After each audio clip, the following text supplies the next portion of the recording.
నేడు క్రైస్తవులో కొందరు తమ్ముళ్ళు సేవకుల పట్ల గౌరవం లేకుండా మాట్లాడడానికి, మర్యాద లేకుండా మాట్లాడడానికి అసలు కారణం ఏమేమి?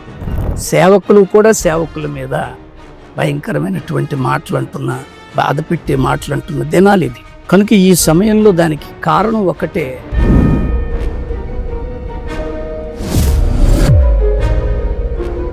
సేవకుడికి కోపం రావడం నేరమా? లేఖనానుసారంగా ఈరోజు సేవకుల్ని దూషించే వాళ్ళు చాలా మంది వారు నాశనం అయిపోవాలి అనే రేంజ్లో మాట్లాడుతున్నారు. వాళ్ళ సేవ ఆగిపోవాలి, వాళ్ళు ఎక్కడ గనపరచబడకూడదు, వాళ్ళు నశించిపోవాలి అనేటట్టుగా ట్రోల్ చేసే వాళ్ళు కూడా ఉన్నారు. అదంతా అవగాహన రాహిత్యం. అప్పుడు కొంత అసహనంలో ఉన్నానేమో, ఫ్రాక్షన్ ఆఫ్ సెకండ్లో మైక్ కట్కయ్యా అని నేను దాన్ని కింద పాడేయడం జరిగింది. తప్పకుండా ఇది తుదికి తీసుకుని వెళ్ళేది నాశనానికి అనేది నా అభిప్రాయం. ఖచ్చితంగా. ఎందుకంటే యేసు ప్రభువు వారు స్వయాన చెప్పారు, సేవకునికి దేహ సంరక్షకులు ఉండకూడదా, సహకారులు ఉండకూడదా? అలా ఉంటే వాక్య విరుద్ధమా? ఒకవేళ అలా ఉండడం ద్వారా ఆత్మీయ జీవితాలు పాడైపోతాయా? గర్వం పెరుగుతుందా? లేకపోతే మనం చూపించే మాదిరి తప్పైపోతుందా? ఇలా ఎన్నో అభిప్రాయాలు దీని మీద ఉన్నాయి. దేహ సంరక్షకులు ఉండకూడదు. సంరక్షకులే ఉండుంటే అంత భయంకరమైనటువంటి కార్యం జరుగుండకపోవచ్చేమో. అవును. కానీ సంరక్షకులు లేకపోవడం వల్లే మిమ్మల్ని చూసి కూడా చాలా మంది ఇలాగే డంబంగా ప్రవర్తించడం నేర్చుకుంటే మరి తగ్గింపు ఎప్పుడు నేర్పిస్తారు అని వస్త్రధారణ విషయంలో కూడా తగ్గింపు ప్రస్తావన అనే క్వశ్చన్ వస్తుంది. దీన్ని మనం ఎలా వీరికి అర్థమయ్యేటట్టు చెప్తాం? అదే మీరే చెప్తున్నారు.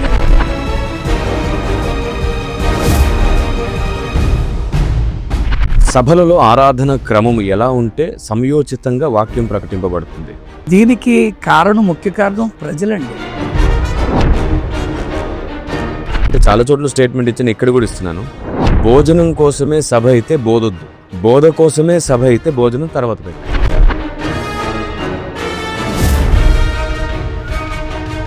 సత్యం ద్వేషంతో స్థాపింపబడుతుందా, ప్రేమతో స్థాపింపబడుతుందా? నాకు తెలిసిన బైబిల్ ప్రకారం ద్వేషించేవాడు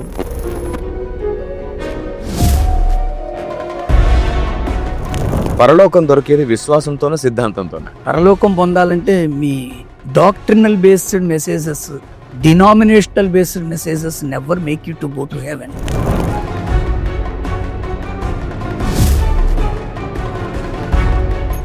భారతదేశంలో క్రైస్తవ వ్యతిరేకత నేడు విచ్చలవిడిగా కనబడుతుంది. దానికి ముఖ్య కారణం ఏమిటి? ఎలా సవరించుకోవాలి? ఇది చాలా మందిని ఆలోచింపజేసే ప్రశ్న. ఈరోజు క్రైస్తవ్యంలో క్రైస్తవ వ్యతిరేకత భారతదేశంలో కలగడానికి ఇంత విచ్చలవిడికి కారణం మనమే అంటున్నాను నేను.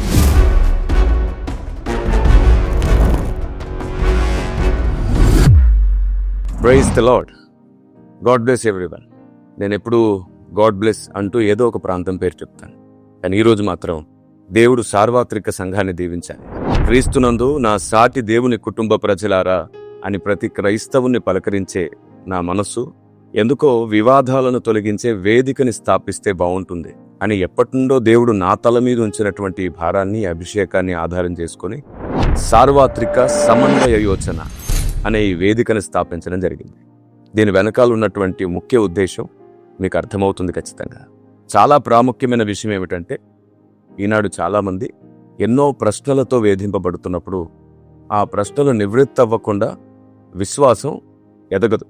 అయితే ప్రశ్నలున్నా సరే విశ్వాసం దేవుణ్ణి ప్రేమిస్తుంది, కానీ భక్తుని ప్రేమించలేదు. ఎందుకో అర్థం కాలేదు. దేవుని పట్ల ప్రశ్నలున్నా సరే ప్రేమ చెక్కు చెదరలేదు, కానీ భక్తుని వ్యవహార శైలిపైన ప్రశ్నలు ఉన్నప్పుడు మాత్రం ప్రేమ ఆగిపోతుంటుంది, సందేహపడుతుంటుంది.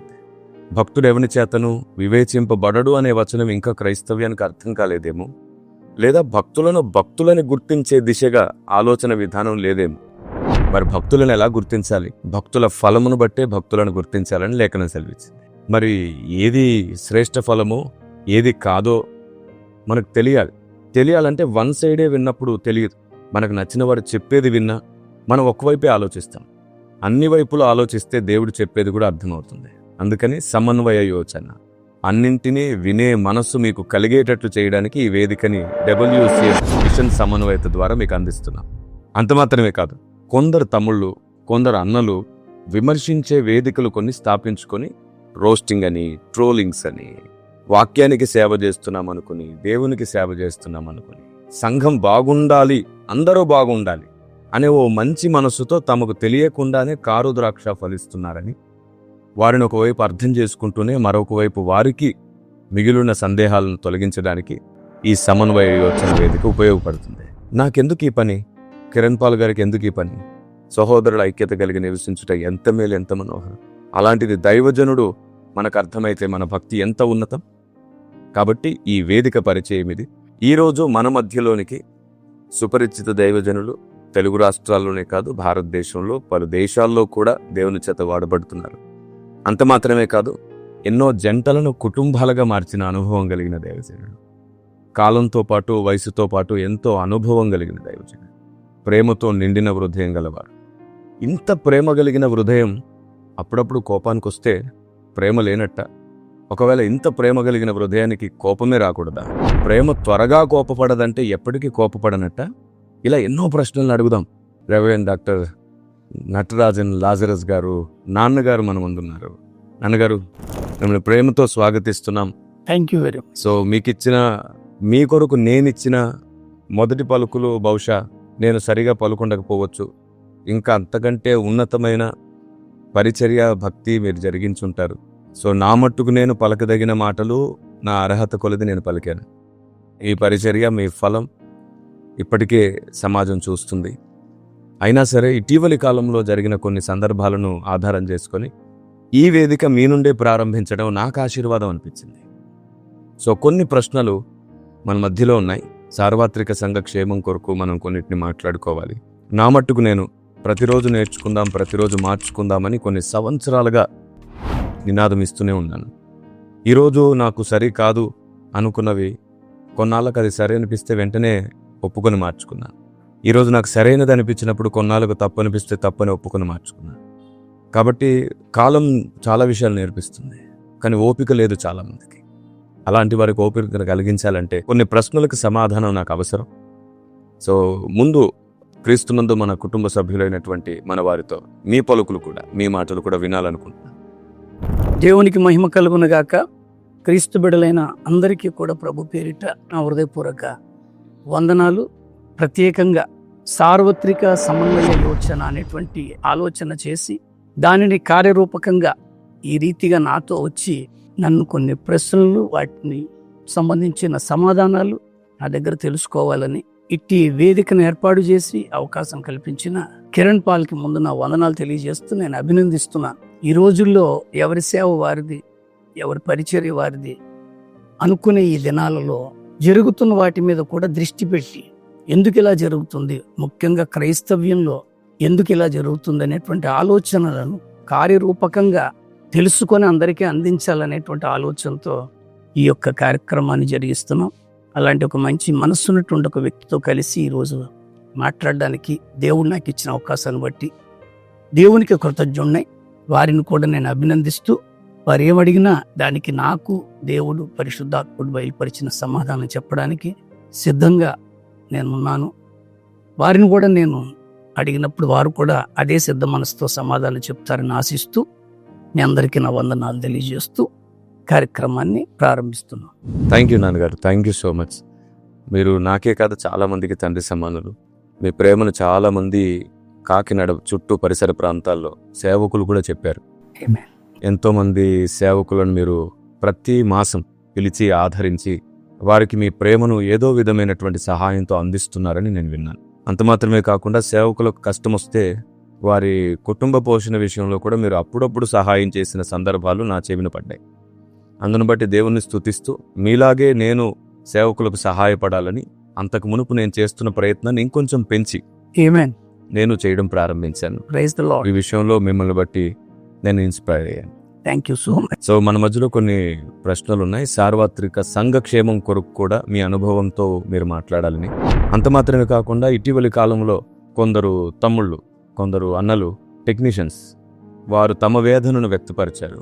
వాస్తవానికి మిమ్మల్ని అగౌరవపరచాలని వారికి లేదు, కానీ మేము ఎంత కష్టపడుతుంటాం కదా, మా కష్టాన్ని గుర్తించకుండా ఇలా వేదిక మీద నుండి ఒకవేళ చులకనగా మాట్లాడితే అందరికి అదే అలవాటైపోతుంది అనే అభద్రతా భావంతో పాటు వారి కష్టాన్ని కూడా చూపించాలి, చెప్పాలి అనే తపనతో వారు స్పందించారు. బహుశా కొందరు పరుసంగా మాట్లాడారు, ఎందుకంటే అందరూ ప్రార్థనా పరులు కాదు, అందరూ ప్రార్థనా గదిలో గడిపేవారు కాదు, కొంచెం అందరూ కారం ఎక్కువే తింటుంటారు.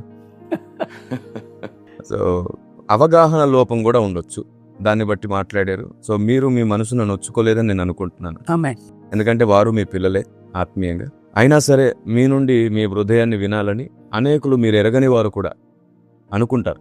అందుకే మీ హృదయాన్ని కూడా వినిపించి మీ తల మీద ఉన్న అభిషేకం కూడా మాట్లాడించాలని నేను ఈ వేదికని స్థిరపరచాల్సి వచ్చింది.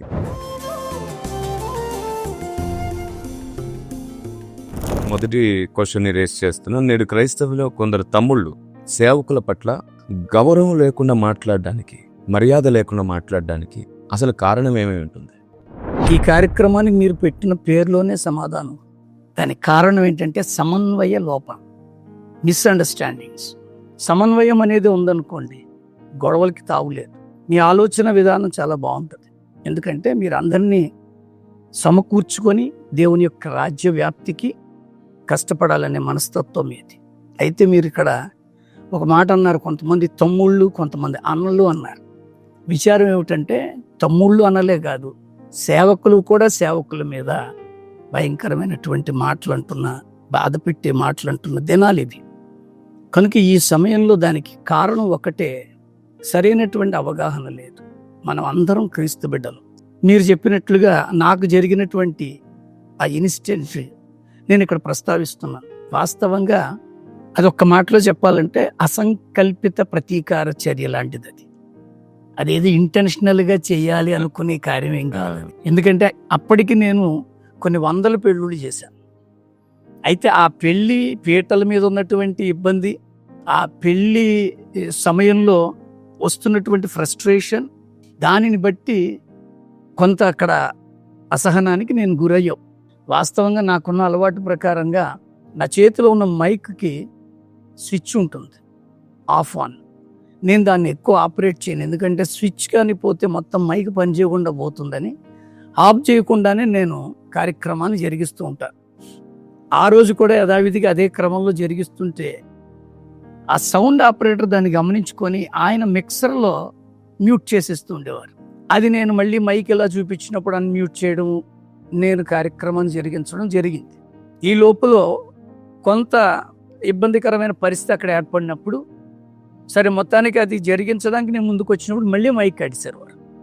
అప్పుడు కొంత అసహనంలో ఉన్నానేమో, ఫ్రాక్షన్ ఆఫ్ సెకండ్లో మైక్ కట్టకయ్యా అని నేను దాన్ని కింద పాడేయడం జరిగింది. వాస్తవంగా చెప్పాలంటే అదేది ఇంటెన్షనల్గా చేసిందేం కాదు. నేను ఎలా అనుకుంటానంటే అది సహజంగానే జరిగిన ప్రక్రియ తప్ప కసి ప్రవృత్తో లేక టెక్నీషియన్స్ మీద జుల్లును చూపించడానికో, లేకంటే మాకంటే మీరు తక్కువ అనేటువంటి భావన అలాంటివి లేవు. ఎందుకంటే నేను చాలామంది మ్యూజిషియన్స్కి చాలా హెల్ప్ చేశాను, ఇప్పటికీ చేస్తూ ఉంటాను. చాలామంది వస్తువులు కొనుక్కోవడంలో నన్ను అడిగితే కాదనకుండా సహాయం చేసిన మనస్తున్నారు. అంత మాత్రమే కాదు, మ్యూజిషియన్స్ కూడా నేను చాలా హెల్పింగ్గా ఉంటాను, సింగర్స్కి కూడా నేను కోఆపరేట్ చేస్తాను. అయితే ఆ రోజు జరిగినటువంటి ఆ చిన్న ఇన్సిడెంట్కి ఆ కుర్రవాడు నాకెంత అసహనం అయ్యిందో అతను కూడా అంత అసహనానికి గురైపోయి వితౌట్ కన్సల్టింగ్ మీ నాకు ఫోన్ చేయలేదు, ఏమీ చేయకుండా పోస్ట్ పెట్టేశాడు. అయితే నేను దాన్ని బట్టి ఏమీ బాధపడలేదు, ఎందుకంటే ఒకటే ఆలోచించాను. ఇంటికి వచ్చి ప్రార్థన చేసుకున్నప్పుడు వాస్తవంగా చెప్పాలంటే కిరణ్, అది నా ప్రాపర్టీ కాదు, నేను దాన్ని అలా పాడేకూడదు, అది నాకు తెలుసు. కానీ అక్కడ ఆవేశం అనట్లా, ఆ క్షణికమైనటువంటి సమయంలో జరిగినటువంటి ఒక చర్య తప్ప అదేదో అతన్ని తక్కువ చేయాలనో లేకపోతే టెక్నీషియన్స్ని కించపరచాలనే ఉద్దేశం ఉండదు. ఎందుకంటున్నానంటే ఆ తర్వాత అతడు పెట్టినటువంటి వీడియో నేను చూసా. అతడు చాలా దూషణగా మాట్లాడాడు. ఒక మాటలో చెప్పాలంటే పొగరబెట్టిన పాస్టర్ అన్నారు. నాకు ఎంత పొగరో నాకు తెలుసు, లోకానికి తెలుసు. ఎందుకంటున్నానంటే అంత మాత్రమే కాదు, అతను ఇంకో పదాన్ని ఉపయోగించాడు. ఇతడు చేస్తున్న వివాహ ప్రక్రియ నాకు అర్థం అవ్వట్లేదు అన్నాడు. ఆయనకు అర్థం అవడానికి నేను పెళ్లి చేయట్లా, ఆ పెళ్లి వాళ్ళు నన్ను పిలిచారు, వాళ్ళు ఏ రీతిగా కోరారో ఆ విధంగా పెళ్లి చేస్తున్నాను అక్కడ. మూడో మాట ఏమన్నాడంటే అతను, ఇంతకు ముందు కూడా 3-4 ఇలాగే విసిరేశారు అని. ఇంతకు ముందు కూడా ముగ్గురు నలుగురు విసిరేసారంటే నువ్వు ఎంత ఇరిటేట్ చేసి ఉంటావు, అది ఆలోచించాలిగా. అయినా ఇప్పుడు నేను అన్నీ ప్రస్తావించట్లా. నేనైతే మోకరిల్లి ప్రభు దగ్గర అడిగాను, యూ మస్ట్ బిలీవ్ కిరణ్, నేను చేసింది పొరపాటుగానే నేను గుర్తించాను. అతనికి ఫోన్ చేసి సారీ చెప్పాను. సారీ చెప్పడమే కాదు, అతను అన్నాడు, అంకుల్ 10,000 రూపాయలకు ఒప్పుకున్నాను ఆ ప్రోగ్రాము, 10,000 రూపాయలు మైక్ పోయింది అన్నాడు. పోనీ నేను అన్నా నీకు కొనిచ్చేస్తాను, నువ్వు కాకినాడ రా, నువ్వు ఎక్కడ కొనుక్కుంటావు కొనుక్కో, నేను కొనిస్తానంటే అతనేమన్నాడు, కొనేవడమే కాదు నాకు మీరే ప్రార్థన చేసి ఇవ్వాలన్నాడు. తప్పకుండా రా అన్నాను నేను. సరే మొత్తానికి అది 15,000 రూపాయలు పంపాలన్నారు. నేను వెంటనే 15,000 రూపాయలు పంపించేశాను. ఎందుకంటున్నానంటే I understood and I regretted. నేను గ్రహించుకున్నాను అది కొంతవరకు ఆ బిడ్డ విషయంలో నేను చేసింది పొరపాటే అని తెలుసుకున్నాను. వెంటనే దానికి సమాధాన పడ్డాను. ఎందుకంటే నేను ఒక అన్య కుటుంబం నుంచి వచ్చానండి. ఒక బ్రాహ్మణ కుటుంబం నుంచి వచ్చి ప్రభువైన యేసుని స్వరక్షకునిగా అంగీకరించాను. నేను మళ్ళీ చెప్తున్నాను, ఇక్కడ నీతి నాలో పుట్టిందని యేసు పుట్టిన తర్వాత ఆ నీతి నాతో మాట్లాడించింది. ఆ నీతే సారీ చెప్పించింది. ఆ నీతే అతను పోగొట్టుకున్న వస్తువు స్థానంలో కొత్తది, బ్రాండ్ న్యూ, అతను వాడుతున్నది పోగొట్టుకున్నాడు. కానీ నేను కొత్త సెట్ నేను ఇచ్చేస్తానని ఇచ్చేసాను. ఇక్కడ నేను చెప్పేది ఏంటంటే, అసలు సమన్వయంతో మాట్లాడుకుంటే సాగిపోయే విషయాలు ఇవన్నీ. అప్పటికప్పుడే అతను వేదిక దిగిన వెంటనే, అంకుల్ ఒక్క నిమిషం ఆగండి, మీరు ఎందుకు అలా చేశారని అక్కడ అడుగుంటే అక్కడే నేను తగ్గిపోయాను కనుక, అరే నాన్న ఏదో కొంచెం పొరపాటుని చేసేసాను అంటే, నాకు ఏదో ఒకటి చేసి పెట్టాలంటే ఏం కావాలి చెప్పు, మైక్ రిపేర్ చేయించమంటావా, కొత్తది కొనమంటావా, అక్కడే అయిపోయేదండి. ఈరోజు ఒకరి మీద ఒకరు మాట్లాడుకోవడానికి కారణం ఏంటో తెలుసా అండి, వాళ్ళతో మనం నేరుగా మాట్లాడకపోవడం వల్లే. ఫర్ ఎగ్జాంపుల్, మీరు ఏదో మాట్లాడారు, నాకు దాని మీద అండర్స్టాండింగ్ అవ్వలా, నేను వెంటనే దాన్ని మీడియాలో పెట్టడం కాదు. నిజంగా అంత భారం ఉన్న వ్యక్తినైతే మీకు ఫోన్ చేసి మీ అపాయింట్మెంట్ తీసుకొని మీ దగ్గరకు వచ్చి అడిగి, ఈ విషయంలో మన ఇద్దరం ఇలా మాట్లాడుకుందాం, ఇదిగో బైబిల్ చెప్పే సత్యం ఇది, వాక్యం చెప్పేది ఇది, కనుక మీరు ఈ వాక్యానికి అనుసరించి చెప్పాలి కదా అంటే, ఏమో మీరు ఇందాక కూడా ఒక మాట అన్నారు, నేను కూడా నేర్చుకుంటూ మార్చుకుంటూ సరి చేసుకుంటానని అన్నారు. అలాగే సరి చేసుకుంటే క్రైస్తవ్యం ఎంత అద్భుతంగా ఉంటుంది. అలా సరి చేసుకునే మనస్సు లేకే ఇప్పుడు sound operators versus pastor, musicians versus sound operators అలాగైపోతున్నాయి. అందుకనే అంటున్నాను, సమన్వయం పెంచుకుంటూ వెళితే సమాధానం కలిగి మనం ముందుకెళ్ళగలం. బైబిల్ వచనాన్ని ఒకటి జ్ఞాపకం చేస్తున్నాను ఇక్కడ. యేసుక్రీస్తు వారు కొండ మీద చేసిన ప్రసంగంలో ఒక మాట అన్నారు, సమాధాన పరచువారు ధన్యులు, వారు దేవుని బిడ్డలు అనిపిస్తారు అనుకుంటే, సమాధాన పరచువారు అంటే మనకి వర్తిస్తుందండి అంతే. అందుకనే నేను ఈ నా పరిస్థితిని బట్టి అంటున్నాను, ఒకవేళ అలాంటి పరిస్థితులు ఎవరికైనా ఎదురైనా ముందు అవతల పరిస్థితి ఎదురైన వారితో సమాధాన పడితే, సమన్వయం పెంచుకుంటే, మంచి అండర్స్టాండింగ్లో మనం ఇంకా దేవుని రాజ్య విస్తరణలో ముందుకు సాగగలం అనేది నా ఆలోచన. నేను దీనికి ఏకీభవిస్తున్నాను నాన్నగారు. ఏ వ్యక్తికైనా అభిప్రాయ భేదం ఉంటే, ఏ వ్యక్తి వల్ల ఆ భేదం పుట్టిందో ఆ వ్యక్తితోనే నేరుగా మాట్లాడితేనే సమస్య క్లియర్ అవుతుంది. ఆమేన్. అది చాలా ముఖ్యమైనటువంటి ఘట్టం ఆత్మీయ జీవితంలో. మీరు ఇంకో మాట అన్నారు, ఆ నష్టాన్ని నేను ప్రేమతో భర్తీ చేశాను అని. చూడండి, మనుషులు ఎంత అమాయకులంటే, బాధ కలిగినప్పుడు వేదనతో వ్యక్తపరిచారు, ఒక వీడియో పెట్టేశారు.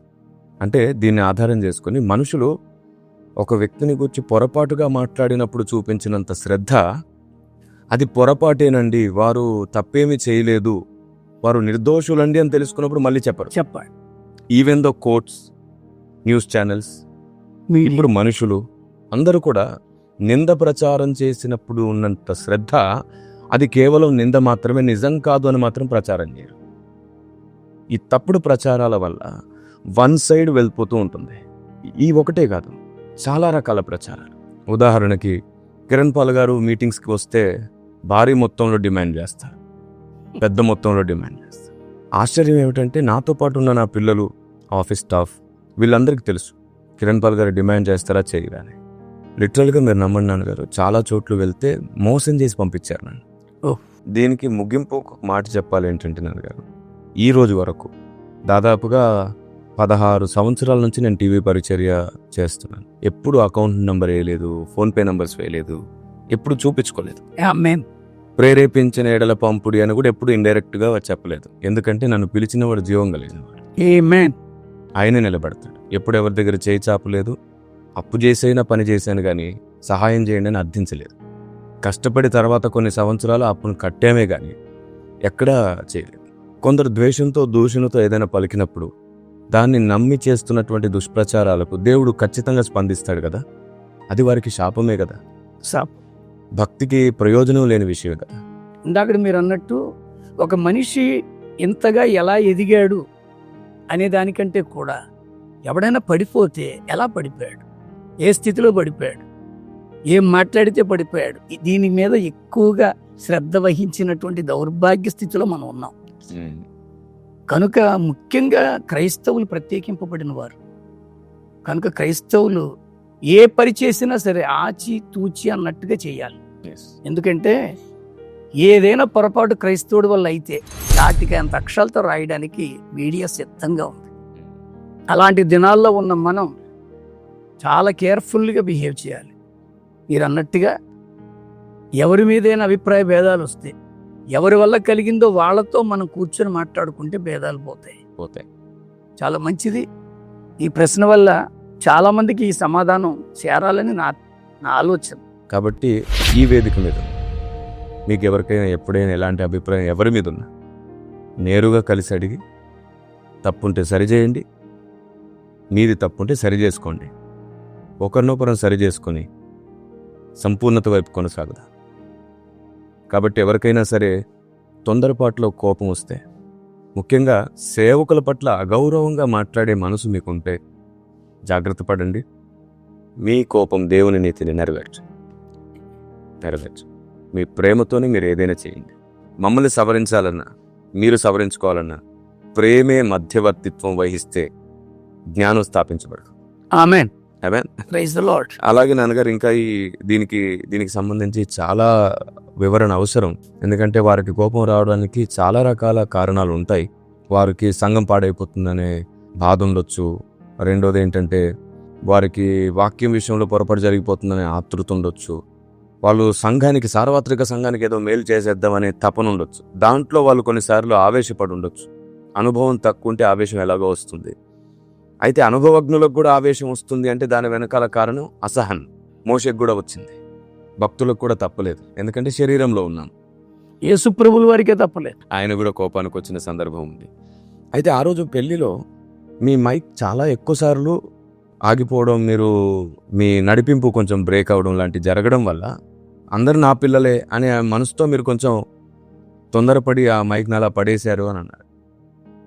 సో ఈ సందర్భంలో నేను కూడా ఏం చెప్తున్నానంటే, సేవకులందరికీ కూడా గడిచిన 10 సంవత్సరాల నుంచి నేను ప్రతి వేదిక మీద చెప్పాను, దయచేసి సేవకులందరూ కూడా టెక్నీషియన్స్ని, అలాగే సౌండ్ ఆపరేటర్స్ని, మ్యూజిక్ ఇన్స్ట్రుమెంట్స్ వాయించేవారు ఏరగా మనం కొంచెం ఇంకా ప్రేమ జాగ్రత్త చూపిస్తే బాగుంటుంది. అందరూ చూపిస్తారు.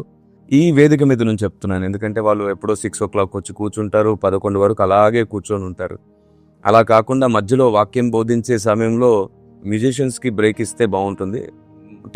మైక్ టెక్నీషియన్స్ 2-3 ఉండి వాళ్ళు కొంచెం టైం షేర్ చేసుకుంటే బాగుంటుంది. ఎవరూ అక్కడ లేకుండా పోతే సడన్గా ఏదైనా అయితే కష్టమైపోతుంది. కాబట్టి అది చాలా ముఖ్యం కూడా. ఈ సందర్భంగా ఒక్క మాట చెప్తున్నానంటే, తమ్ముడు జేమ్స్ ఆ టాపిక్ మీ టాపిక్ కలిపి బాగా ట్రోల్ అయ్యాయి. సో తమ్ముడు జేమ్స్ విషయంలో కూడా ఏంటంటే, తన ఆ వేదిక మీద కొంచెం ఆవేశపడకుండా తర్వాత చెప్పాల్సిన విషయాలు కూడా అందరు నా వారే కదా, అర్థం చేసుకుంటారు, పైగా సేవకుడుగా నేను గద్దిస్తే వింటారు అనే మంచి మనసుతోనే చెప్పారు. ఇప్పుడు ట్రిబుల్ తగ్గించండి అన్నారు. నీకు ట్రిబుల్ ఎందుకు అని చెప్పేసి తనని గురించి అడుగుతున్నారు.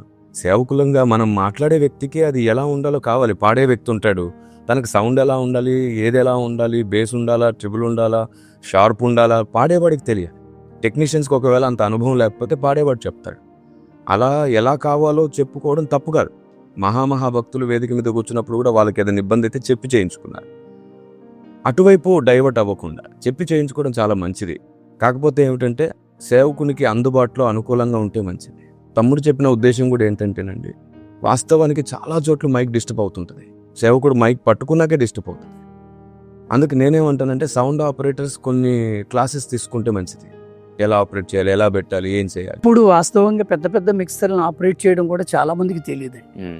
అందువల్ల వాళ్ళు అక్కడ ఉండడమే మంచి పని ఉండాలి కదా. అయినా జేమ్స్ గారు చెప్పిన దాంట్లో ఆయన అన్నది ఏంటంటే, కాస్త భక్తిలో ఉన్న వారిని ఈ రెండు వైపులా మనం ఉంచితే మంచిది అన్నారు. అది సేవకులతో చెప్పాలి కానీ అంతమంది ముందు చెప్పడం ద్వారా అపార్థమయ్యాడు. తమ్ముడు ఉద్దేశం మంచిదే, ఎందుకు అపార్థమయ్యాడు అనే టాపిక్ మాట్లాడుతున్నాను నేను. ఎందుకంటే కష్టపడతారు నిజంగా, సౌండ్ సిస్టమ్ ఆపరేట్ చేసే వాళ్ళు కానివ్వండి, మ్యూజిషియన్స్ కష్టపడతారు. పైగా వాళ్ళు బైక్ మీద రాత్రంతా ప్రయాణం చేస్తారు ఇంటికి వెళ్ళేటప్పుడు, కష్టమే. పైగా వాళ్ళని బేరం ఆడతారు కూడా అంత కష్టపడితే. మీరు అన్నట్టుంది అక్కడ అందరికంటే ముందు వచ్చేది వాళ్ళే, చివరి అన్ని సర్దుకొని వెళ్ళేది వాళ్ళే. సో వాళ్ళని రెస్పెక్ట్ చేయడంతో పాటు నేను రీసెంట్ గా ఇలా మ్యూజిషియన్స్ కూడా అవార్డ్స్ ఇచ్చే ప్రోగ్రామ్ పెట్టాలి, కూడా అవార్డ్స్ ఇచ్చే ప్రోగ్రామ్ పెట్టాలి వైబ్స్ కాన్ని బట్టి అని రీసెంట్ గా ఏఆర్ స్టీవెన్సన్ గారు నేను ఒక సభలో కలిసి భోంచేసి మాట్లాడుతున్నప్పుడు నేను అన్నాను ఏఆర్ స్టీవెన్సన్ గారితో, ఇలాంటి వేదిక ఉందేటండి అని అంటే లేదు అన్నారు. అయితే నేను దాన్ని స్థాపించాలనుకుంటున్నాను. ఈవెన్ దో సౌండ్ ఆపరేటర్స్ కూడా ఏ సభలో ఎక్కువ సహకరిస్తున్నారో వాళ్ళను కూడా నోటీస్ చేసి సమాజానికి వాళ్ళకు కూడా పరిచయం చేస్తే బాగుంటుంది. వారిని కూడా ఆ సంవత్సరం మొత్తం కష్టపడతారు కాబట్టి వారిని అప్రిషియేట్ చేయాలి. ఎలాగో ప్రతి సంవత్సరం మే 1-2 తారీఖుల్లో WCA మినిస్ట్రీ యానివర్సరీస్ జరుగుతాయి. ఆ May 1 నా బర్త్డే కూడా. ఆ వేదిక సందర్భంగా ఒక రోజంతా కూడా వీరిని అప్రిషియేట్ చేస్తూ వారి కష్టాన్ని గుర్తిస్తూ వారిని ఇంకా ప్రేమిస్తూ ఇంకా కష్టపడమని వారి కోసం ప్రార్థిస్తూ చేయాలనే తపన నాలో ఉండడం చాలా సంవత్సరాల నుంచి ఉంది. అంత స్థాయి స్తోమత శక్తి అప్పుడు లేదు. ఇప్పుడు దేవుడు అందరి నుండి కలిగిస్తున్నటువంటి సహాయ సహకారాలను బట్టి ఖచ్చితంగా మ్యూజిషియన్స్ కి ఒక వేదిక ఉండాలి. ప్రతి సంవత్సరం ఖచ్చితంగా వారిని మొత్తం తెలుగు రాష్ట్రం అంతా గుర్తించాలి. వాళ్ళు ఇక్కడే కష్టపడుతున్నారు. సో అలాంటి ఒక ప్రత్యేకమైన గుర్తింపు ఇవ్వాలనే తపన నాకు వచ్చింది. మీ ఇలాంటి అద్భుతమైన మీ ప్రయత్నంలో నా వంతు నేను కూడా సహకరిస్తాను. ఎందుకంటే మీ సంకల్పం మంచిది. థ్యాంక్ యూ నాన్నగారు, thank you so much. Very good. ఎందుకు నేను ఈ ప్రస్తావన అంటున్నానంటే నాన్నగారు, నాతో పాటు మినిస్ట్రీలో కష్టపడుతున్నటువంటి వాళ్ళకు కూడా నేను ఎవ్రీ ఇయర్ గుర్తింపిస్తాను అవార్డ్స్ రూపంలో.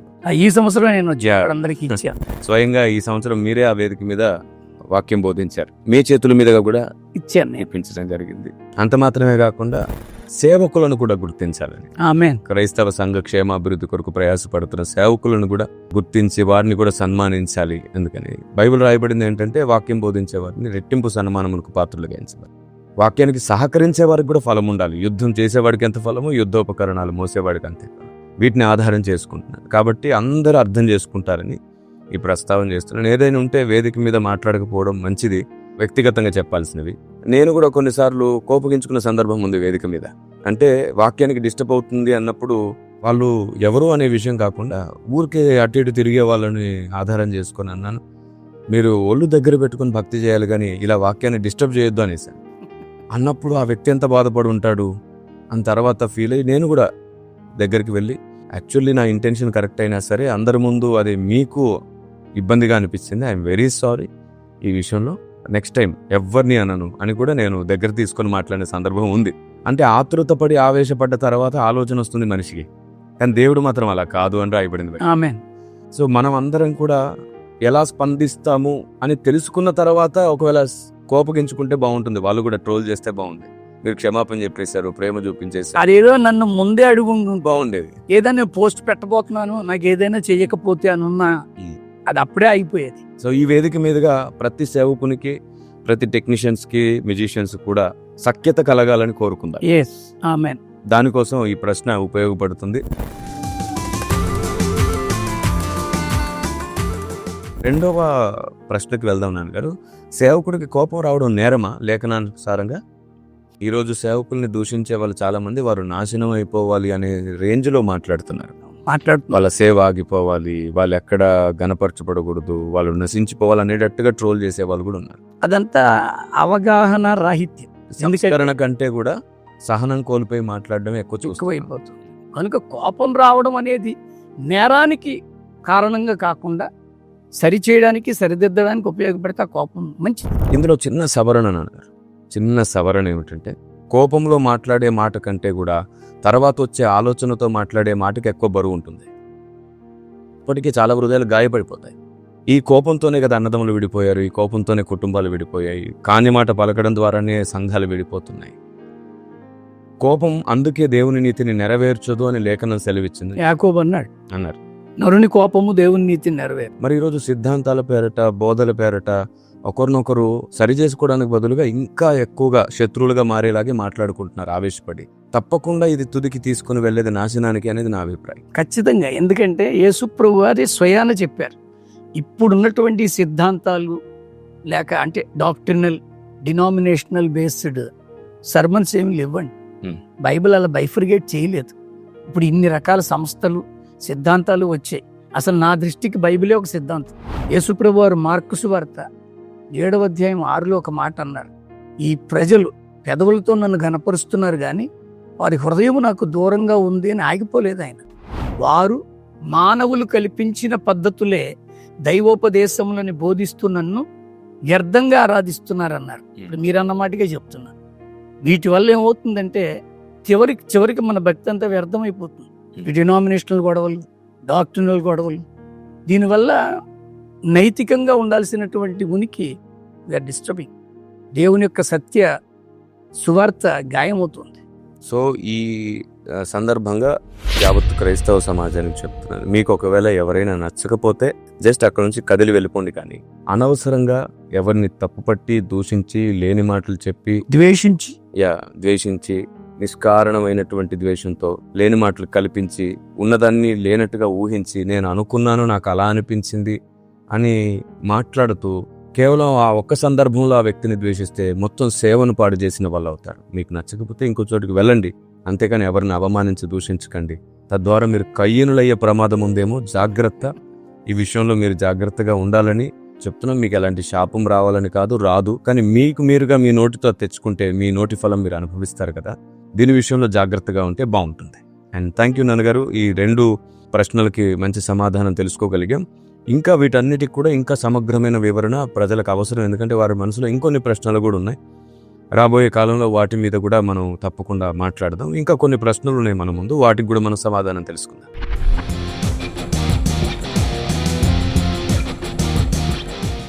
సేవకునికి దేహ సంరక్షకులు ఉండకూడదా, సహకారులు ఉండకూడదా? అలా ఉంటే వాక్య విరుద్ధమా? ఒకవేళ అలా ఉండడం ద్వారా ఆత్మీయ జీవితాలు పాడైపోతాయా? గర్వం పెరుగుతుందా? లేకపోతే మనం చూపించే మాదిరి తప్పైపోతుందా? ఇలా ఎన్నో అభిప్రాయాలు దీని మీద ఉన్నాయి. దేహ సంరక్షకులు ఉండకూడదా? మీరు అడిగిన ప్రశ్నలు 2 అడిగారు. దేహ సంరక్షకులు, సహకారులు. సంరక్షకులు వేరు, సహకారులు వేరు. సేవకులకు సహకరించేవారు చాలా మంది ఉంటారు, సేవకునికి సహకరించేవారు అవసరం.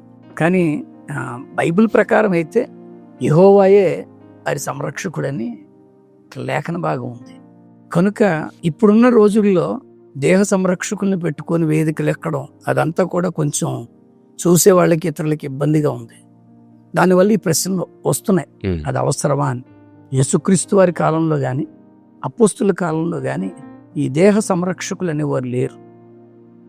సహకారులు ఉన్నారు, సేవకు సహకరించిన వారు ఉన్నారు. అకుల ప్రిస్కిల్ల లాంటి వాళ్ళు పౌలు భక్తుడికి చాలా సహకరించారు సేవలో. కానీ సంరక్షకుల్ని ఏర్పాటు చేసుకున్నట్టుగా లేఖనాలు ఎక్కడ కూడా కనపడం. అపోస్తుల పరిచర్య అనేది మనకి జరుగుతుంది కనుక అపోస్తుల జనముల మధ్యకి చొచ్చుకొని పోయిన సందర్భం కూడా ఉంది అపోస్తుల కార్యం 14వ అధ్యాయంలో. కనుక అలాంటి ఒక రేప మనం కలిగి ఉన్నప్పుడు దేవుడు మనల్ని సంరక్షించుకుంటాడు, కాపాడుకుంటాడు. మరి ఇప్పుడున్నటువంటి పరిస్థితుల్లో నేను దేహ సంరక్షకులు ఉండాలి అనేం నినాదించను, ఉంటే బాగుంటుందని కూడా అనను. కానీ ఒకవేళ సేవకుడు దేశానికే చాలా అవసరమైన వాడయ్యాడు, ప్రపంచానికి అవసరమైన వాడయ్యాడు, అతనికి చాలా థ్రెట్ ఉంది అనుకోండి. సేవకుని చూస్తేనే వాడి చుట్టూ ఎవరు ఉంటారా? 10 మంది, అందరూ కూడా సన్నగా ఒక్క దెబ్బతో ఏదైనా చేసేయచ్చు అనుకునే వాళ్ళు ఉండొచ్చు. ఇంకొక మాట చెప్పాలంటే, మీరు ఇందాక కూడా పదం ఉపయోగించారు, థ్రెట్ ఉంది అన్నారు. మరి థ్రెట్ ఉన్నటువంటి వ్యక్తి జాగ్రత్తగా ఉండాలి. థ్రెట్ ఉన్నటువంటి వ్యక్తి సంరక్షకులు లేకుండా వెళ్ళడం అనేది జరిగితే ఈ మధ్యనే జరిగింది మనకు తెలుసు. సంరక్షకులే ఉండుంటే అంత భయంకరమైనటువంటి కార్యం జరుగుండకపోవచ్చేమో. అవును.